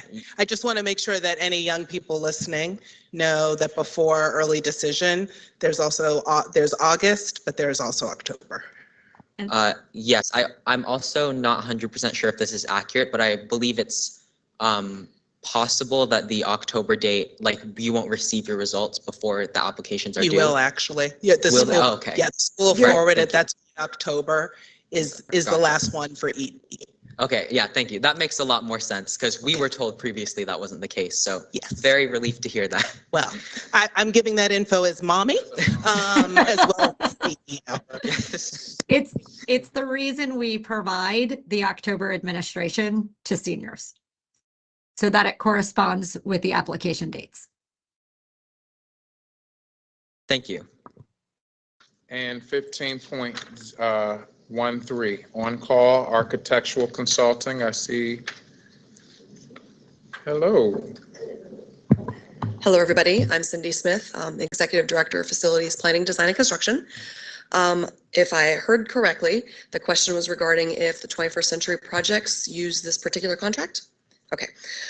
So no, this particular contract is it's a list of vendors that we can use for projects that have a fee up to $200,000, which typically correlates to a project up to only about $2 million. So that is a lot of our roofs, a lot of our window projects, elevators, fire alarms, that kind of thing. It does not cover any of the major projects like 21st Century or any of our other capital major replacements, or even most of our large HVACs. Thank you. That answers my question. Okay. Thank you. There was one more, item 16.01, AON Consulting Incorporated.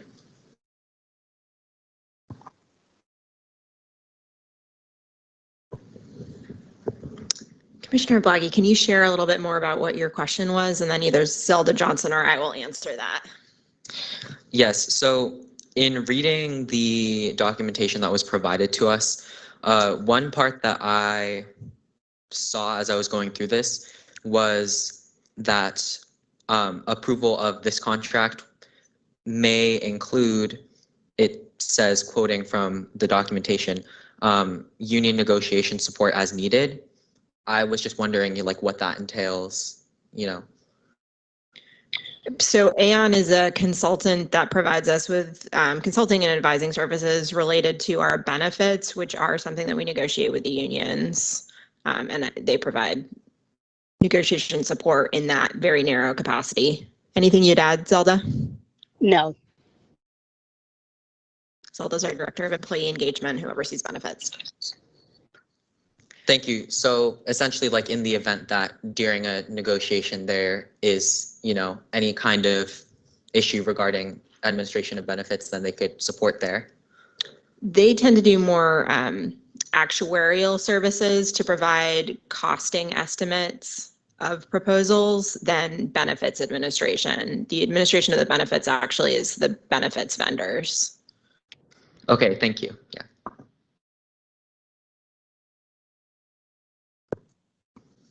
Is there anything else?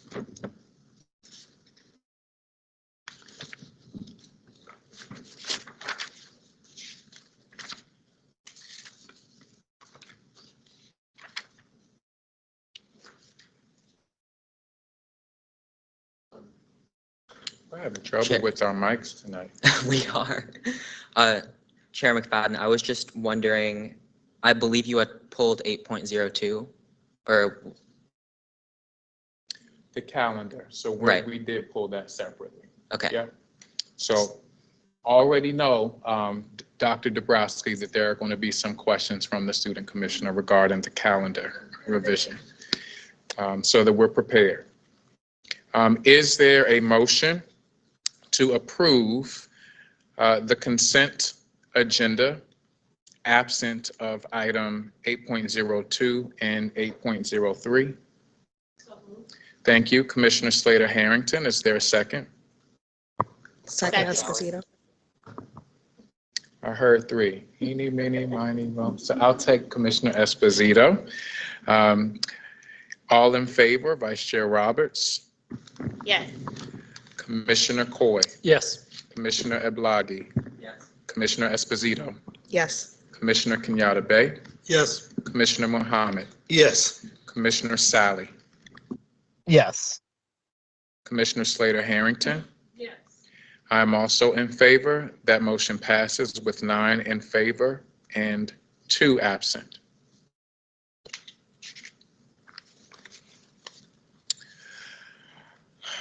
Dr. Dabrowski, are you presenting on item 8.02, the revised SY 23-24 calendar? Along with Ms. Aquila James. Good evening. So good evening, everyone. We are here unexpectedly because there has been an important adjustment from our state regarding a primary election. So we are coming to this evening with a revision to the academic calendar, which the board has already voted on and approved. So there is a modification in light of a new adjustment around a primary election. So if we go to the next slide, I'm here with my colleague Aquila James, who will help support. But the big story here is that we now have a confirmation of the primary election on May 14th, 2024. According to COMAR, this means that all LEAs are required to close schools for both students and teachers on that day. And so in our space, what we've done is added 1 extra school day to the end of the school year. This will also impact our quarter and trimester dates. So we've gone through and reworked those. I'm going to ask Aquila to sort of walk us through this so you can see how this shows up on our presentation. All righty, thank you kindly. We can go to the next slide. And so for this presentation, it'll be just a quick overview, a reminder of our MSD requirements and regulations, coupled with a very high level and specific proposal for our revised 23-24 calendar. Next slide, please. On the next slide, we want to gently remind you that the calendar does align and support our board priorities, and that is board priorities 1 as well as 7. And we have already moved to our MSDE regulations. And so as a gentle reminder, there are 3 specific buckets that we must ensure we comply. And that is our state requirements that offer specific times as well as dates for our schools to be in session. When we look at our COMAR requirements, you'll see highlighted in yellow what we are here for today with respect to revisiting our calendar for 23-24. And that is to ensure that we are closed on primary and general election days. The other dates are the traditional holidays that we also that we recognize that COMAR provides and ensures or asks our schools to be closed. And last but not least is our agreement with our BTU colleagues to offer 10 days of professional development throughout the calendar year. Next slide. So in alignment with our COMAR regulations, what you have before you is just a very nice overview of all of the days as well as activities that will need to be revised. Specifically, we will start the year off again, welcoming our teachers and staff back on August the 21st. And so if I can just orient everyone to this slide, you'll see on the middle column, the original board approved dates, and to the right, the revised dates. And so we're going to spend most of our time talking about the revised dates. Our school starts again for students and on the 28th of August. We'll have our Wellness Day on November the 22nd. We'll then engage in our Thanksgiving holiday break on the 23rd through the 24th, another Wellness Day, December the 22nd, and our winter break includes December 23rd through January the 1st. We actually will return in person on the 2nd. We have another Wellness Day on February February the 16th. And of course, good old spring break is March 25th to the 1st of April. Here is one of my favorite dates to share out loud as I can possibly be respectfully, June 3rd through the 10th. That is our reserve dates for senior graduation class of 2024. Excited for them. School will end. Here's the change. There's an early release date for our scholars, and the last day of school will now be proposed for the June 11th date. Our inclement weather dates remain the same. Those are 3 snow days that are listed here. Next slide, please. All right, and we'll just take a quick peek at our overview of our holiday schedule. And I just want to draw your attention to what's highlighted bright, and that's our primary election day. Now that the state has confirmed, we will close schools on the May 14th date. And so again, schools as well as the district office will be closed. All of the other holidays are very much the same holidays that we shared earlier in the earlier this year. All right, next slide, please. That concludes, and we are welcome and ready. I think our new commissioner had some questions. And we do need to have the board vote on that. Yes. That's the other piece that we're here for tonight. Yes, we will. Fantastic. And it's still it's a couple of days earlier than when I am slated to get out of school. So good to hear that. For you all, not for me. A student commissioner has a question. Yes, so thank you all so much for this presentation. I was just wanting to see whether or not we would be able to consider including dates for the new ASCBC elections on the school calendar. I mean, I'm assuming given this late in the process, that might be, logistically very difficult to change, but just wanted to bring it up so that we could have a conversation about it at least, because, as a 2-year veteran of ASCBC, I would feel bad if I didn't bring this up, especially now that the process is a lot more, robust and will include more students and teachers than ever before. I feel like it could be a worthwhile addition just because it's something that teachers are going to need to keep on their radars. But yeah, just wanted to note that. Thank you.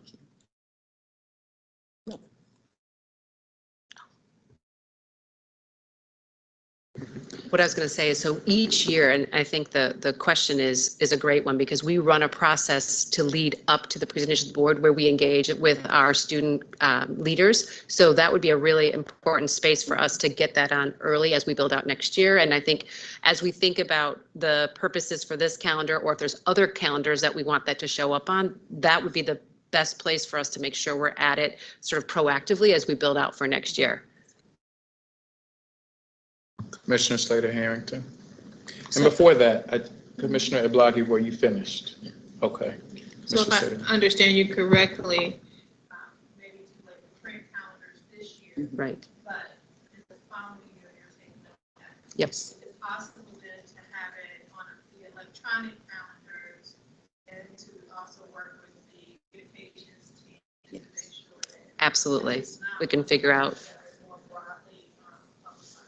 and how we can publicize it through comms. Absolutely. And we start the build for school year 24-25 in the fall. So it comes pretty early in the process because we do want to do a series of stakeholder engagement. So we'll certainly make sure that we connect that timeline with you as we're starting in that process. Yes, and I will say if your team needs any support setting a date with ASCBC to meet, I can help facilitate that.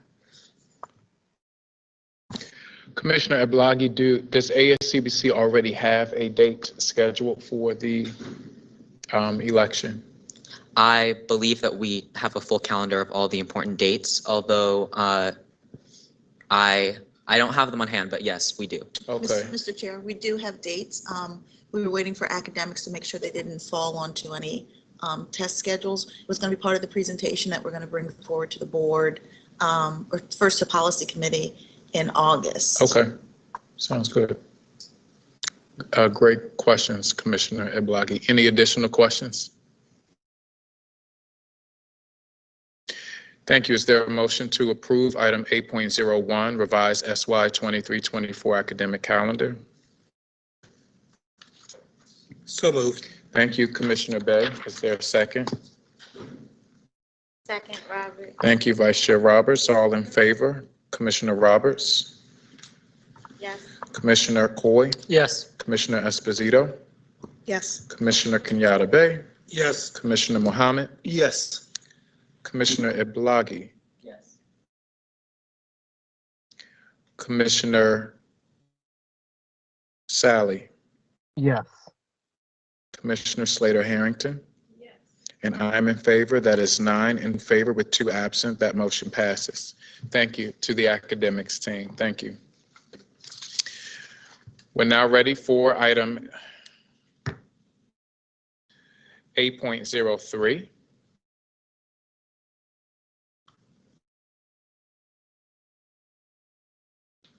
District goal adoption for mathematics for presentation. Good evening, everyone. While we're pulling up the presentation, once again, I'd like to introduce myself. I'm Teresa Jones, Chief Achievement and Accountability Officer. And I'm Joan Dabrowski, Chief Academic Officer. This evening, we're bringing forth officially the request to have the board vote to adopt the inclusion of a math goal among the suite of district goals. We can move to the next slide, please. By way of reminder, the board adopted 3 goals back in March of 2022. Those are listed here as goals numbers 1, 2, and 4. They cover the areas of wholeness, literacy, and graduation. Later, since that March discussion, there has been interest in including a mathematics goal. The academics team shared as we have an update when we did our district goals presentation.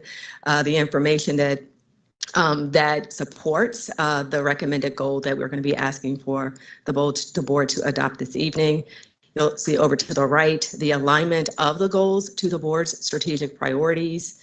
And as we go through the material this evening, I will remind the board that the information that you will see largely has been presented previously in terms of our prior results, as well as updates around the improvement strategies around mathematics. And so at this time, I'm going to turn it over to Dr. Dabrowski to walk you through both the proposed goal as well as insights around the plans to achieve it. Thank you so much. So if we go to the next slide, again, this was shared at a previous meeting. We wanted to, again, bring it back, though, for official vote here, which is more students meeting or exceeding expectations in mathematics. And how we will measure that is through the percent of students proficient on the MCAP in grades 3 through 8 and the Algebra 1 assessments, moving from 7%, which was our spring 2022, to 25% by school year 26-27. So again, by spring 2027. It's an ambitious goal, and it's one that we are digging into. You can see where across the district goals, we have, again, entered mathematics into that space alongside wholeness, literacy, and graduation. If we go to the next slide, again, we had an opportunity to work this past winter and early spring around a math improvement plan. We brought that forward to our Teaching and Learning Committee on the May 4th Teaching and Learning meeting. And again, our work to continue to stay very vigilant and focused on math improvement includes having a cross-office group of math colleagues working together to think through how we're using our instructional materials, how we are building staff capacity, how we are working to recruit and retain effective math teachers, how we do more around family and community engagement in the area of mathematics using things such as our summer learning opportunities, our back to school events. We continue to think about how we can streamline and do better with our student learning plans so that families are keenly aware of where their students are in mathematics and what goals are in place for their improvement. And again, we know that having those conversations will be supported if we have a parent guide for how students can be supported outside of school in the area of mathematics. So we will continue to focus on that. This is new work for us that we're prioritizing. This summer, we have been partnering with a number of our colleagues in the schools office, the academics office, along with curriculum associates to offer math institutes for our teachers. So the professional learning work has begun. We have had over 80 schools designate math leads and math coaches to help, again, build the capacity around math expertise at the school level. So we're excited we're moving this work, and we are keenly aware of its importance. So as we look at the taking action work, again, if we go to the last slide, what can parents do? Again, we want our parents attending those back to school events, checking in with their teachers to learn about what they can access in terms of curriculum or what options there might be for after school programs or tutoring, how they can be part of that student learning plan conversation and really asking questions about mathematics, how they're doing on their iReady assessments or where they're doing some of their work on Zearn or on Imagine Math. These are some of the tools we use and have that availability for our families to be able to use those. And again, we want our students to be asking questions about what they need if they're struggling in math, what supports are there? Are there tutors available? Are there programs that they can use? So again, bringing this to the board tonight with the hope that we can vote and move this into one of the board goals.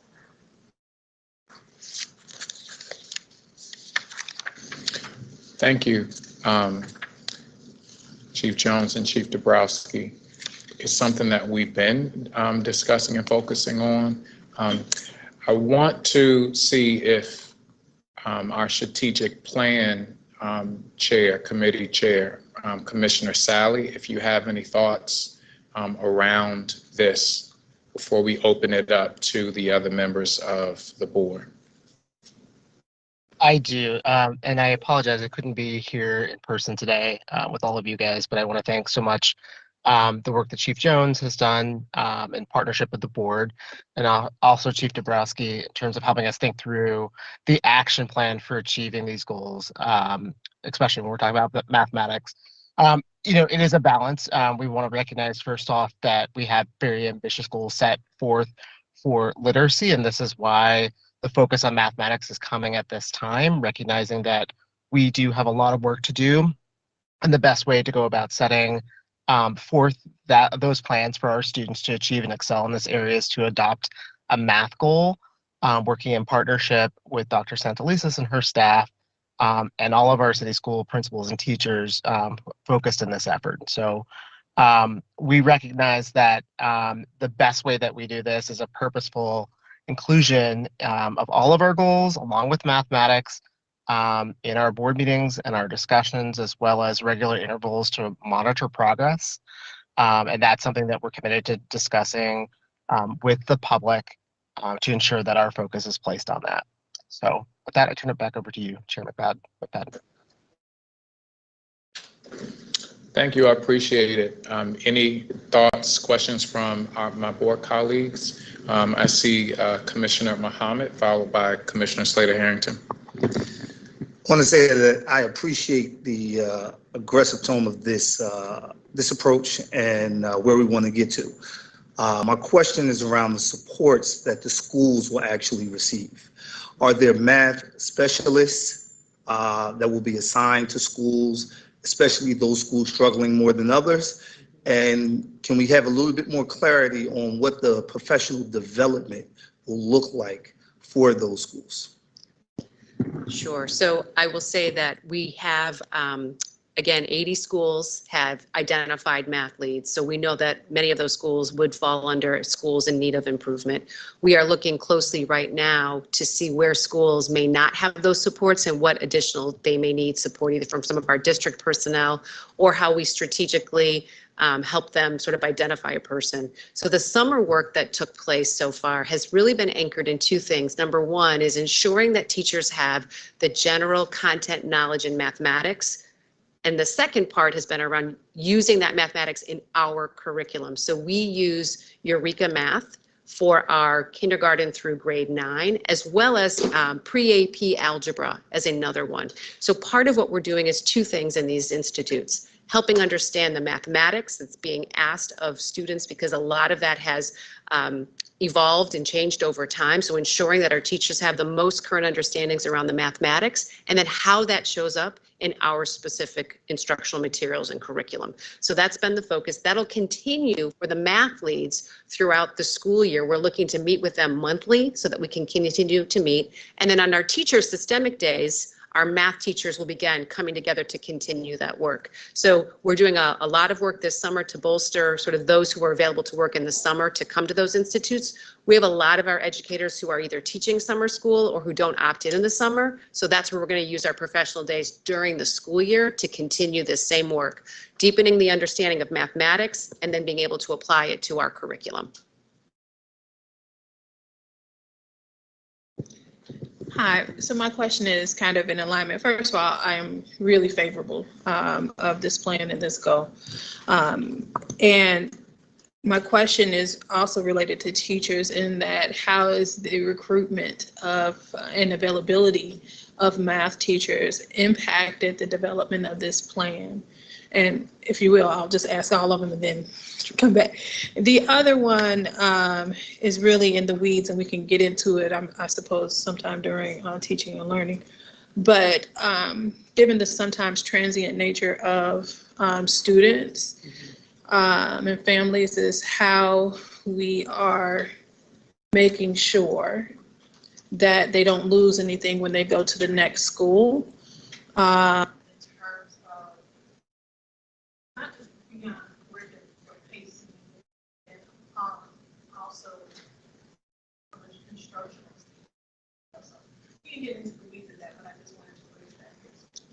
No, thank you. Two great points. So let me first talk about math teachers and how we're involving them. So part of what we've done in the Summer Institutes is work with our partners at Curriculum Associates, along with some teachers who've been identified in city schools as co-facilitators, trying to build that cadre of math leaders of our own city schools teachers. That's really important to us. We have continued to do that as we've identified math specialists or math leads. Again, how do we lift up those teacher voices and those teacher leaders? So that's something that we continue to do, and it's ongoing.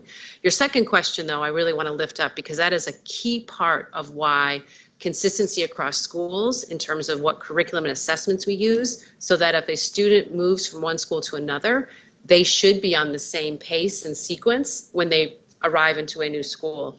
Additionally, our work with the student learning plans, and I know that there's often a lot of concerns around that level of work. Those reside in a space where a school could see them when a student moves to a different school. So having that insight about a student in terms of their data, in terms of what their interests or not interests are about a particular thing is something they can see in that student learning plan. So that again follows the student, and those pieces I think help as best they can to mitigate what it will feel if a student moves and all of a sudden it's a brand new curriculum. I mean, those are the things that I think is so powerful about having high quality instructional materials in all of our schools to help for those very reasons.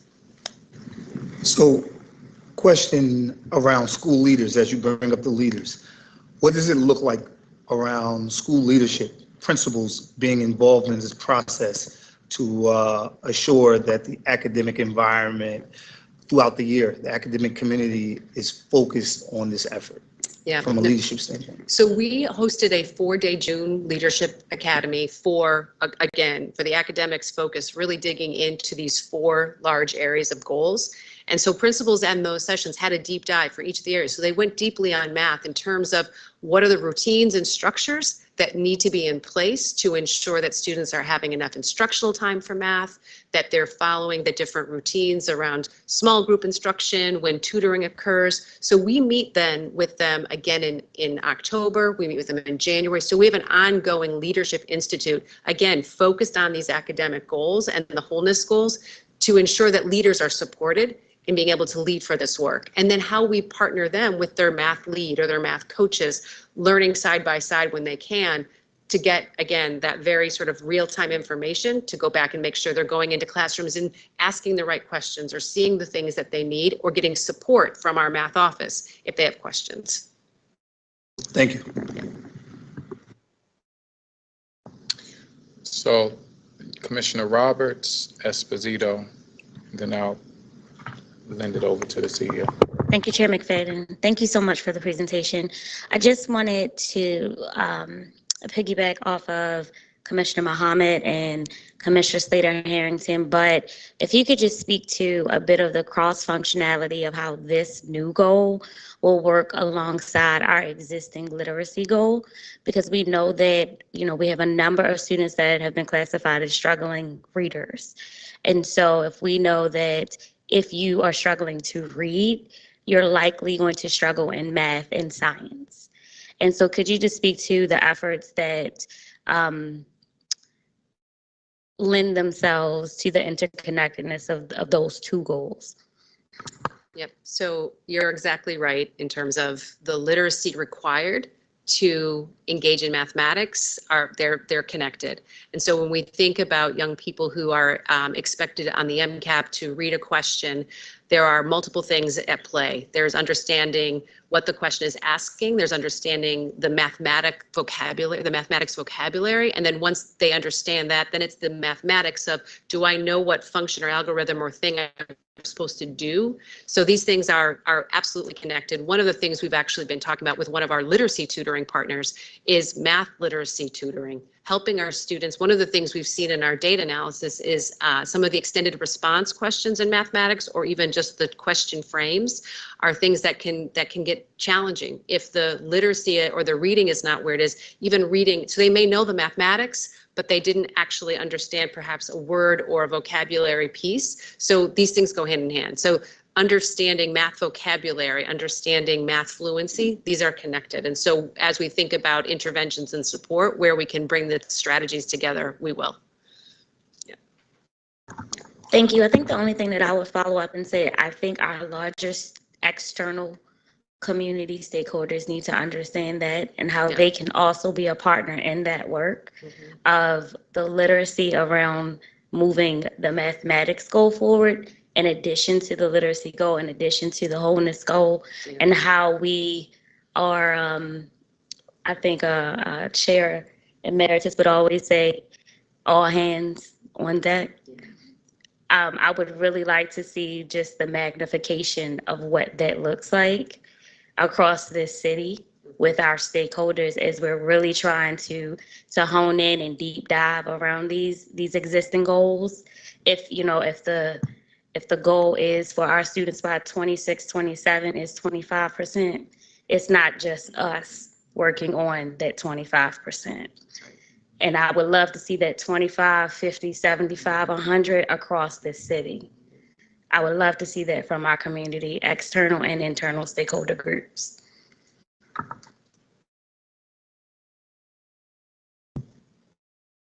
Oh, hi.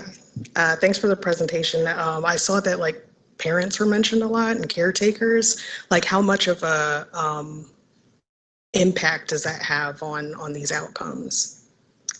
So I think where we have, again, emphasized in our literacy work about what are the things families can do at home to support, we know that that goes hand in hand with, again, how the relationship and building that collaboration with parents and families and schools together, that'll make a world of difference. So if students are needing to practice on math fluency, how can parents at home be ready to support that? So the work that we look at in terms of what can families do at home, it's ensuring there's those tight connections with school, with teacher, to know what are things that they should be working on, what is the homework, what are the particular, and this is where, again, connecting around the student learning plan to know if there are particular areas where a student needs more practice time.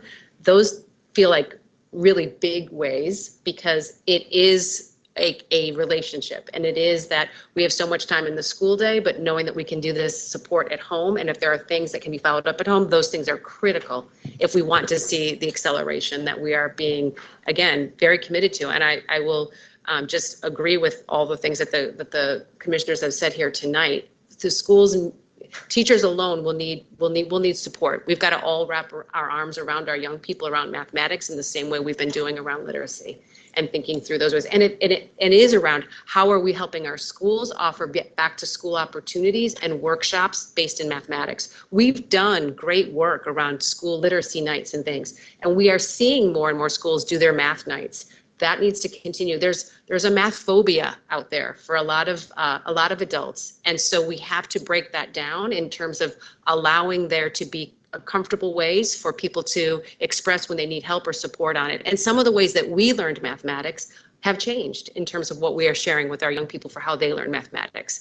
And as parents, we have to be okay to be uncomfortable and ask questions and ask our young people to help us if we need help on these as we're trying to help with homework. I know with my own children that come 4th and 5th grade, it got really hard to help as a parent, and it was a little bit shocking, but I said, well, there's something here that I need to learn. So I had to reach out to the teacher because there's new methodologies or there's new approaches. All of those things as parents, we have to lean into that. And again, our teachers and our parents together have to be aligned in how we prioritize mathematics. And sorry for a follow-up question. Is there any like extra supports or conversations that you all are having for family structures that have economic challenges?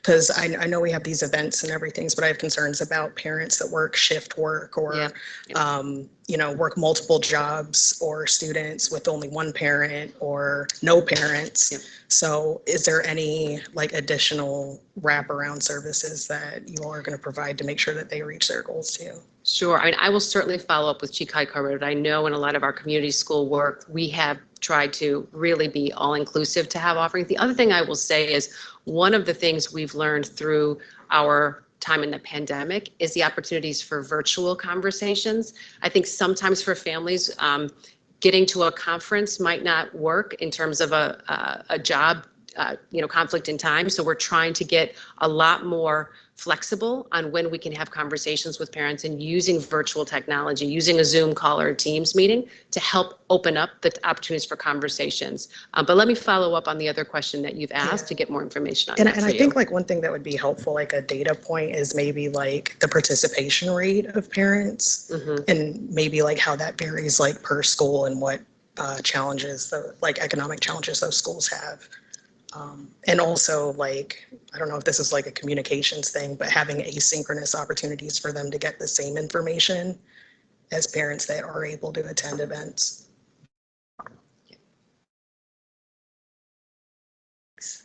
Thank you.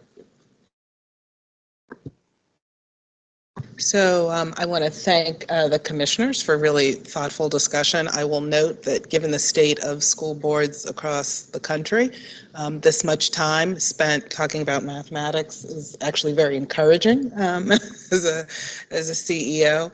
And I also just want to publicly thank Chief Dabrowski. What does not get seen in the public view, but that I see, is that there actually was a less courageous way to approach the challenges in math. When we looked at the results together, it was very easy. And she had some internal pressure to say, oh, let's stretch things out for a year or two. Let's see if we can get things together. And frankly, she led. She led in the wind in her face of people saying, this is too much, too fast. If you knew just how much it took for that team to lift up quality professional learning from teaching and learning, and I see some teaching and learning people here, that team under her leadership has been absolutely unrelenting in the urgency. I was encouraged to hear that that urgency that I feel that you as commissioners felt. It would have been very easy to say there's not enough time to lift as much as she has led that team through. A lesser leader would have broken a team putting together what they did. But because of her commitment to the children of Baltimore City, she did not relinquish. She did not say, we're just coming out of a pandemic, so give us another year. She saw the math.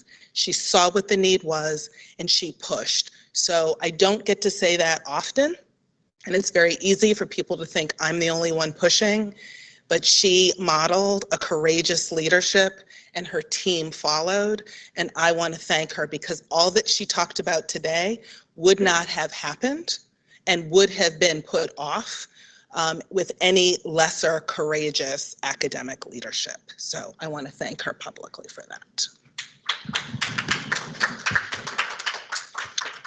Thank you, Dr. Santelises and Chief Jones, and to the entire team.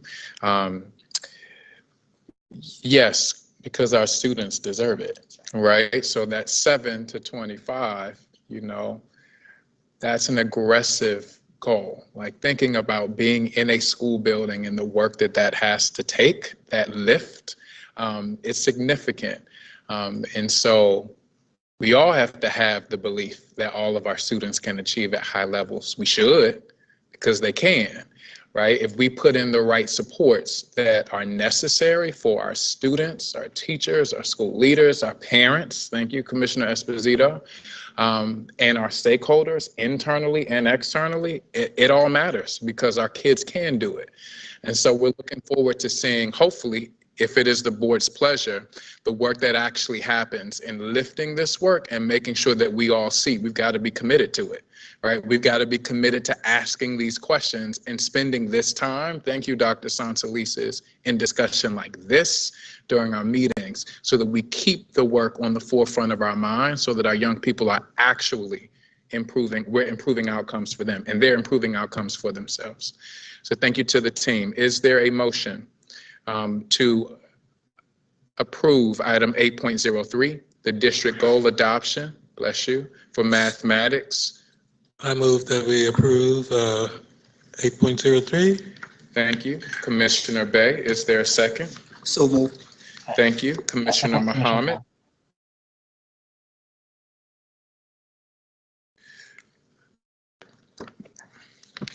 Motion was moved by Commissioner Bay, seconded by Commissioner Muhammad. All in favor? Vice Chair Roberts? Yes. Commissioner Coy? Yes. Commissioner Eblagi? Yes. Commissioner Esposito? Yes. Commissioner Kenyatta Bay? Yes. Commissioner Muhammad? Yes. Commissioner Sally? Yes. Commissioner Slater Harrington? Yes. And I'm in favor. That motion passes with 9 present and 2 absent. Thank you so much to the work of the team, and thank you to the board for staying focused on this work. Thank you.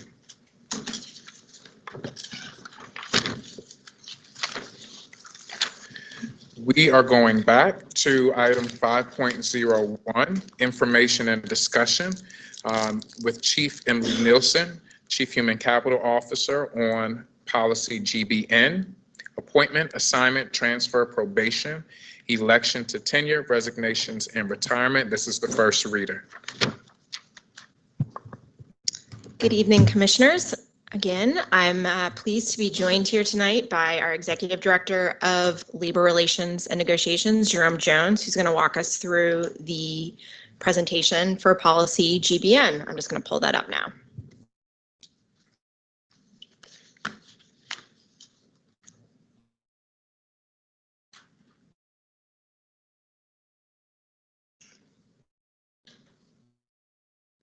Mr. Jones, good evening. Good evening. I'm Jerome Jones, Executive Director of Labor Relations and Negotiations. Good evening, Dr. Santelises. Good evening, Board Chair McFadden and board members.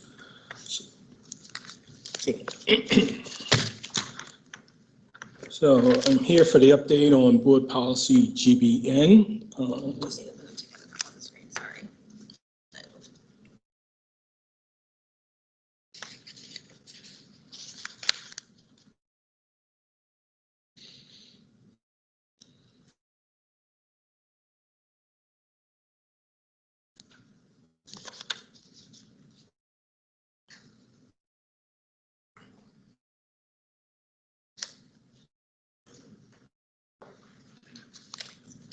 Okay, here we go. So this is, of course, is the first reader. Next slide.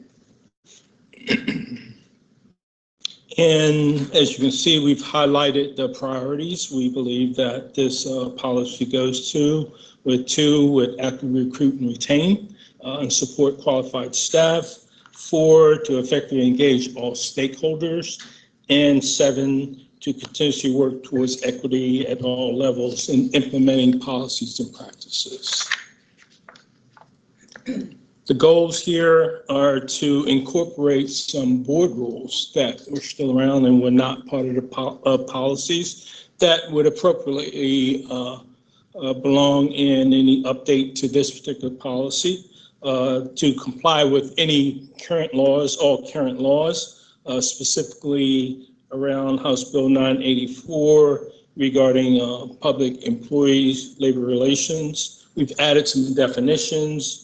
We've aligned the policy with some internal procedures, and we clarified the role of human capital in the hiring and onboarding process. One of the things we do propose is changing the name of the policy from all the things listed here to more concisely talk. The policy is around the employment cycle and the staffing actions that are part of the employment cycle for all of our employees. Again, the policy gets into the various milestones that are listed here, which are really the milestones for all of our employees at some point, depending on where you are in your employment with city schools, that employees go through. And we want to make sure that this policy talks about all of those things, and we outline the impact, both from the policy standpoint, calling out both law requirements and also negotiations and the bargaining unit agreements as they align to this policy.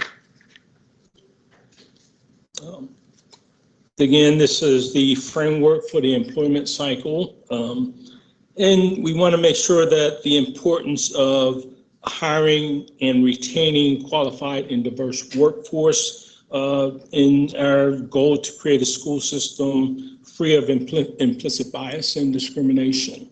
That employees, the expectation that employees perform their work, maintain high ethical standards, and that we obey all applicable laws, policies, and regulations. And finally, it clarifies the board's commitment to corrective and progressive discipline, which is new to this policy. It had not been called out in the policy before.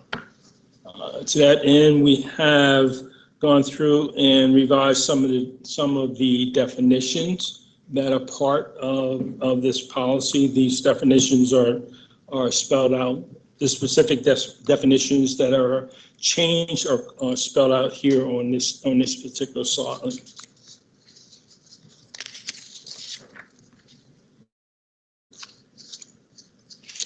We have clarified the CEO's authority to hire, direct, supervise, and assign employees. Also adding an applicable section of the policy regarding all employees except for temporaries. There is a specific policy regarding temps. It is GBM. And then we've highlighted that there are employees not affiliated with any collective bargaining, and within this policy, we make sure that the areas that they're not covered in, we call out within this policy. We spent some time in here clarifying that human capital is responsible for establishing comprehensive onboarding, screening, hiring for all employees, that the hiring is contingent on passing a background check, a criminal background check. It requires that employees attend orientation, and employees must complete specific compliance training on various topics that are outlined in board policy, in accordance with board policy, and certain compliance topics that we are required by law.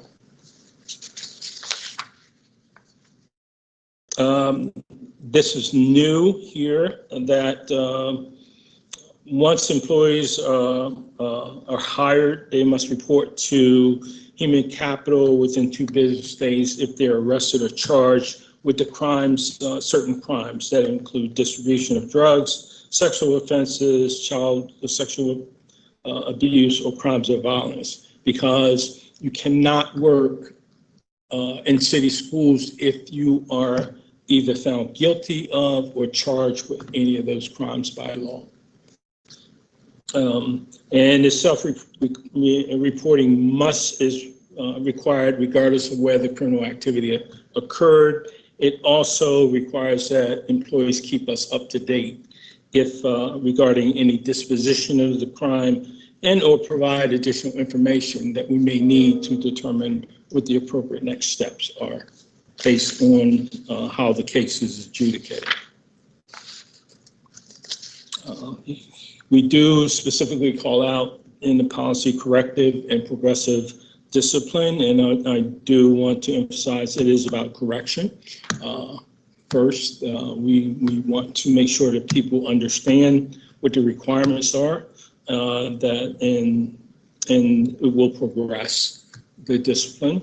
But we do want to make sure that we help people understand that there are certain crimes, regardless of your tenure, certain acts, regardless of your tenure, regardless of your history, could go to suspension and or dismissal right away, depending. But we also always want to keep in consideration mitigating or aggravating factors that are considered when we are determining what the appropriate disciplinary action is. And then employees, in some cases, we call out here, may be placed on administrative leave while the Office of Staff Investigations does an investigation of the situation and gets the full facts so that we can determine what the most appropriate step is. We've added the tenure procedure section to the policy. It aligns with Maryland law, which requires certificated employees, all certificated employees who serve a 3-year probationary period. We clarify the requirements for certificated employees that come from another Maryland district serve a 1-year probationary period here unless we extend it we can extend them for a 2nd year, but we make sure that we call that out here, and that long-term leaves of absences during your probationary period can extend the probationary period. And that any teacher or certificated employee who earns or loses tenure will receive written or electronic notice of their tenure status. Some additional things we have clarified here is the difference between interim and acting assignments. We have now the process of resignations and voluntary retirement, and we've incorporated some board rules allowing the CEO to take action to prevent strike consistent with the House Bill 894. And it highlights that the CEO may determine that we should not continue the employment of non-certificated employees beyond their probationary period. Again, as we continue with the changes in here, employee's mental or physical condition, if we determine an employee's mental or physical condition prevents the employee from discharging their duties, the Office of Human Capital can arrange for employees to be examined by external medical personnel. All resignations or requirements be released from contract shall be in writing and submitted to the Office of Human Capital at least 2 weeks prior to the date of withdrawal of service. And OHC must consult with, there are provisions in the board rule that extended periods of absence, regardless of the reason, we can move forward to ask the person to either resign or retire or move to terminate. But in doing so, we must consult with the Office of Fair Practices to ensure that any protections, or we take a look at if the person needs some type of accommodation, we're complying with the Americans with Disabilities Act and seeing if there's potentially another job within the district that person can do. So we want to make sure that we protect both the district and the employee in making them aware of any protections under the law, because And sometimes people can't do the job that they're in, but it doesn't mean that they can't perform an adequate job in a different place for city schools. So, and we believe this goes to both not just complying with the law, but also a retention process here. We have heard back from some of the stakeholders listed here. And the next slide is some responses. The next two slides are some responses and feedback that we've received from some of our union partners that have taken a look at the policy and regulation.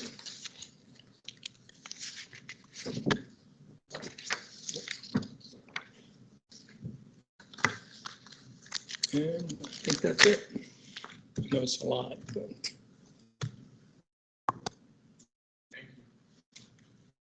Thank you, Mr. Jones and Chief Nielsen. Any questions? I see Commissioner Kenyatta Bay. Commissioner Bay.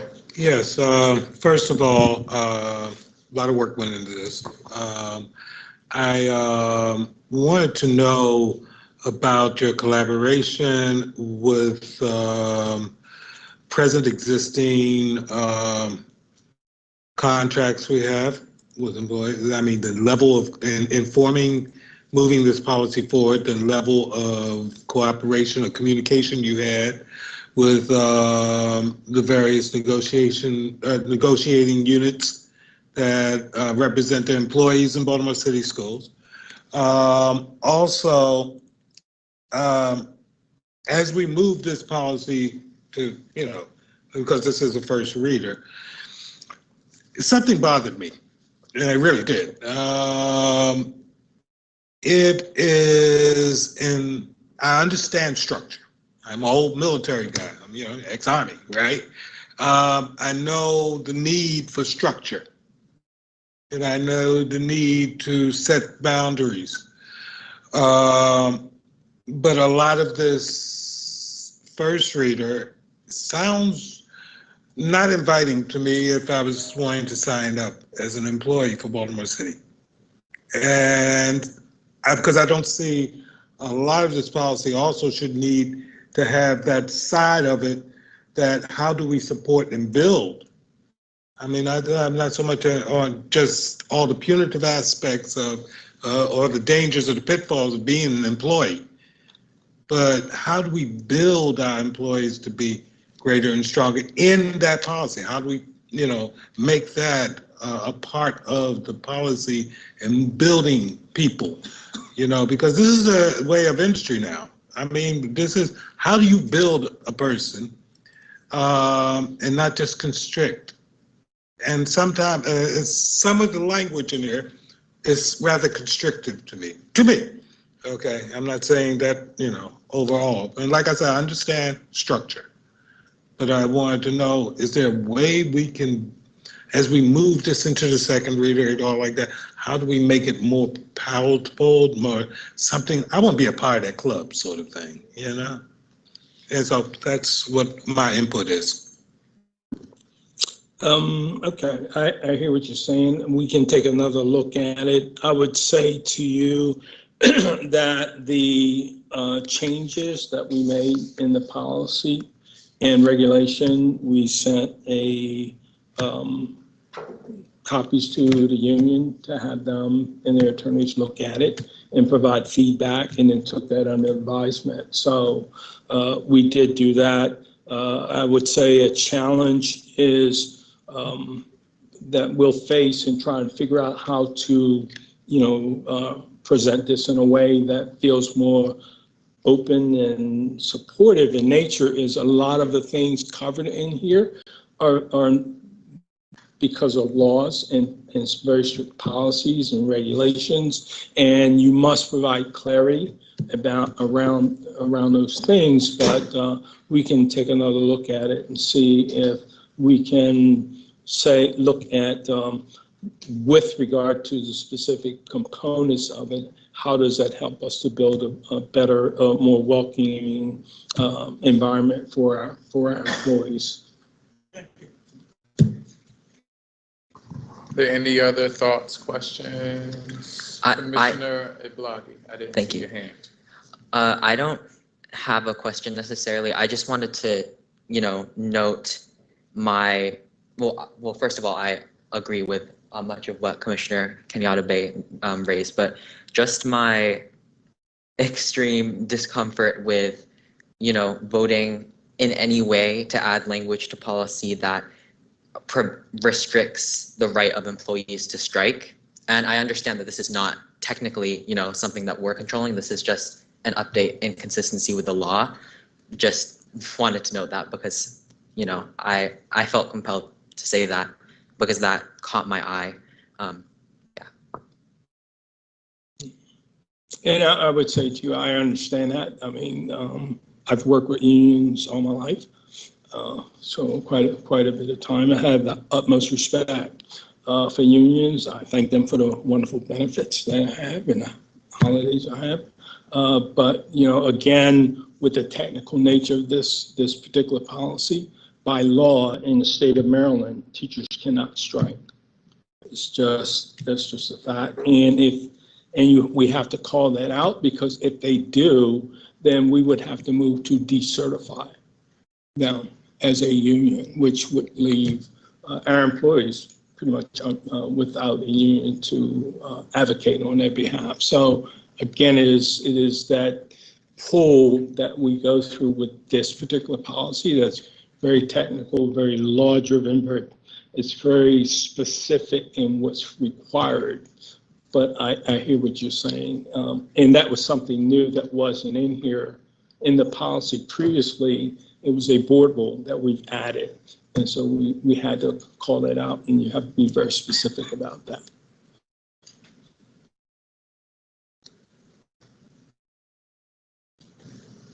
Commissioner Esposito. Yeah, on slide 14, it talks about employees that have like physical and mental health conditions that prevent them from doing their duties.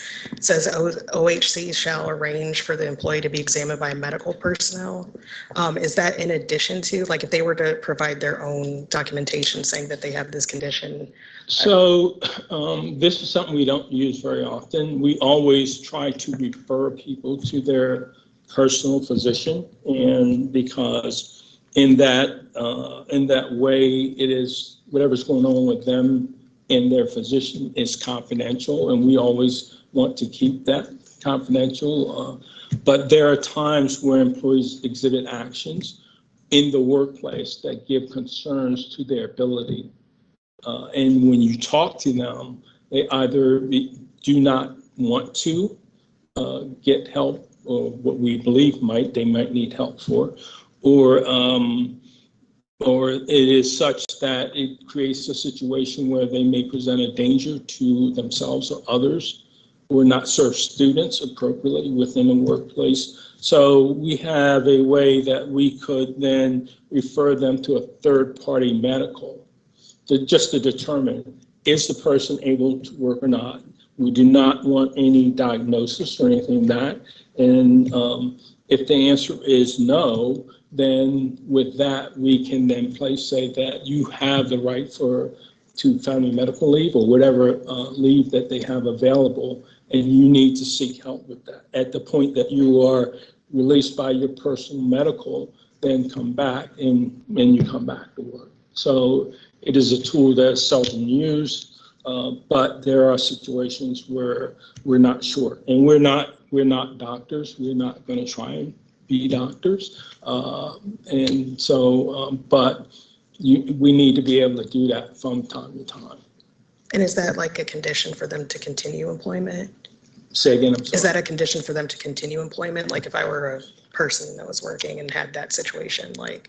Well, if we believe that there's this situation arises and we send you to a doctor and the doctor says you cannot, you're not in a place where you can perform the essential functions of your job based on what's going on with you, and a person refuses to get help, say, no, I'm okay, then we can't put them back in the workplace at that time if they're not able to do the essential functions of the job. It could then move into a disciplinary, but we hope generally My experience has been that people get the help that they need and they then return to work.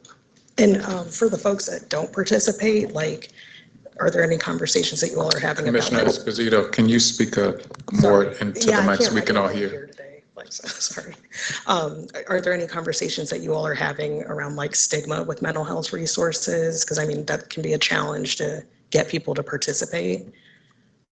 I'm sorry, I still didn't hear you. Okay. Are you all having any conversations about like stigma, like that may prevent people from seeking an evaluation? No, the initial goal is to have them go on their own and seek help. That is always best. We don't need to, we wouldn't prefer not to be in a position of saying that there's something going on with you, but if there are concerns that actions, observable actions that you believe may interfere with that person's to perform their job, then you want to have conversations. This is something that it must come to the Office of Human Capital to have this conversation, the referral, so that there's one standard, and any information that comes back is strictly can the person work or can they not work, so that we protect the confidentiality of those. But it's rare that we do this. I typically don't have that many of these, but it was important to put in a policy that is a tool that we have. And in some cases, Mr. Jones, as you mentioned, there are accommodations put in place for certain situations per doctor's orders or whatever. The district does, based on, I think, the law that you reference, or correct me if I'm wrong, I don't remember what it is. ADA. ADA. But there are accommodations that can be offered to folks should they need those. Thank you. I have a question about regulation. It's something flying around. Regulation, the regulation, section 2, letter D, number 3. It's on page 3 of the regulation, where it speaks to tuberculosis specifically as a communicable disease.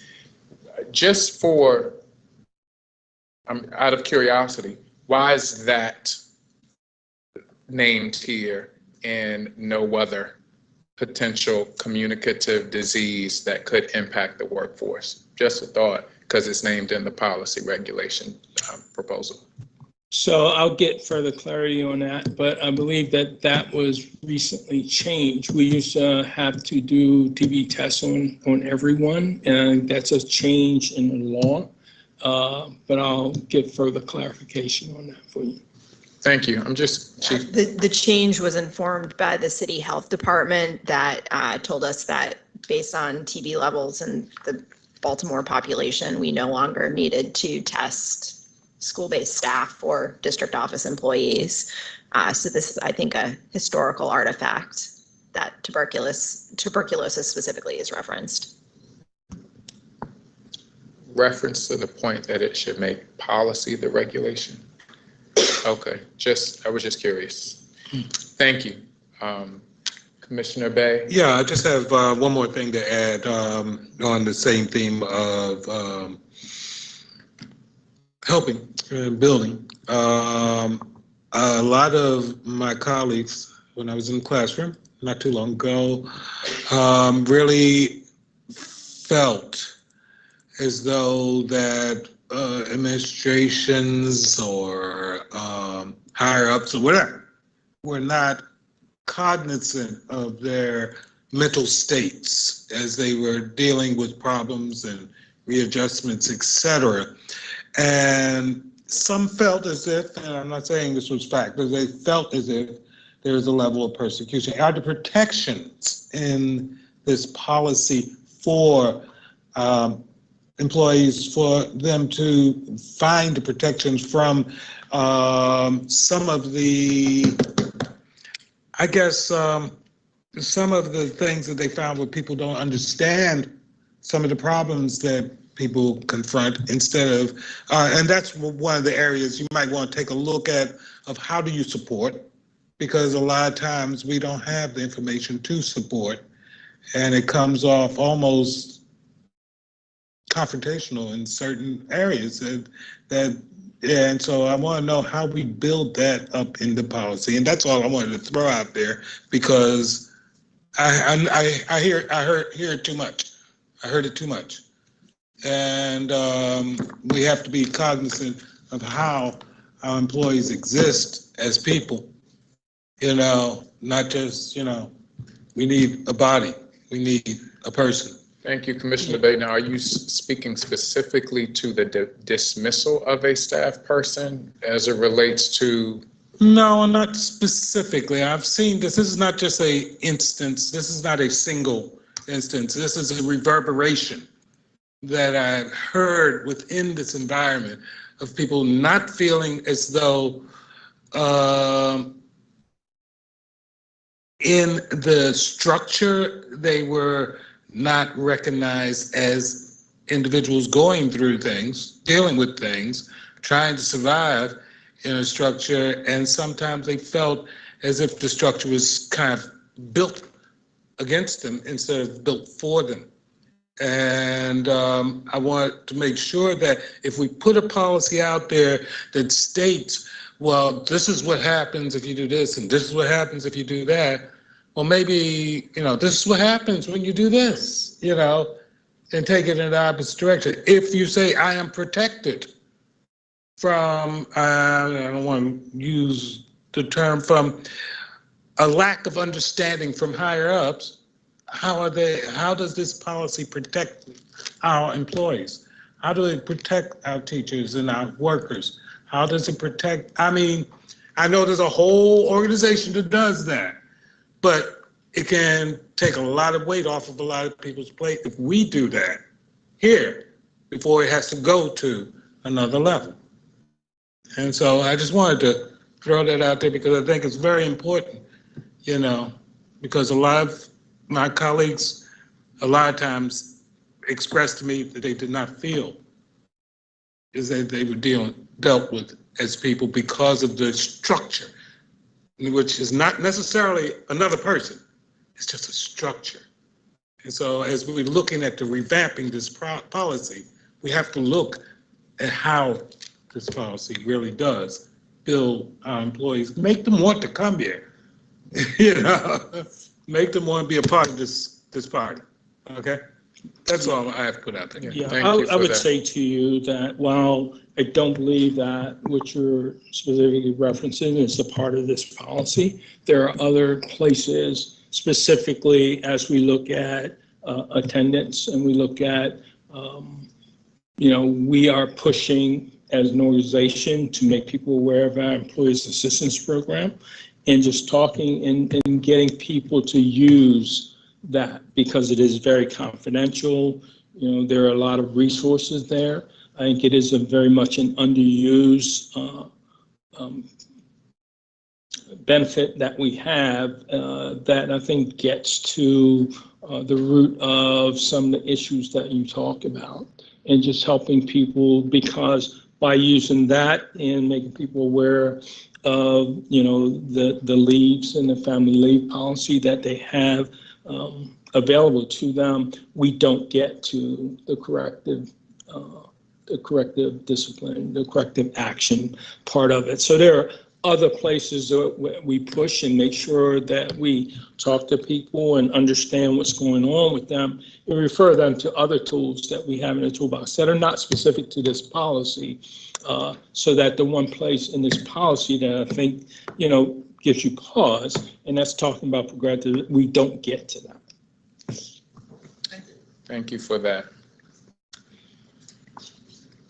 We look forward to the second reader. Thank you all.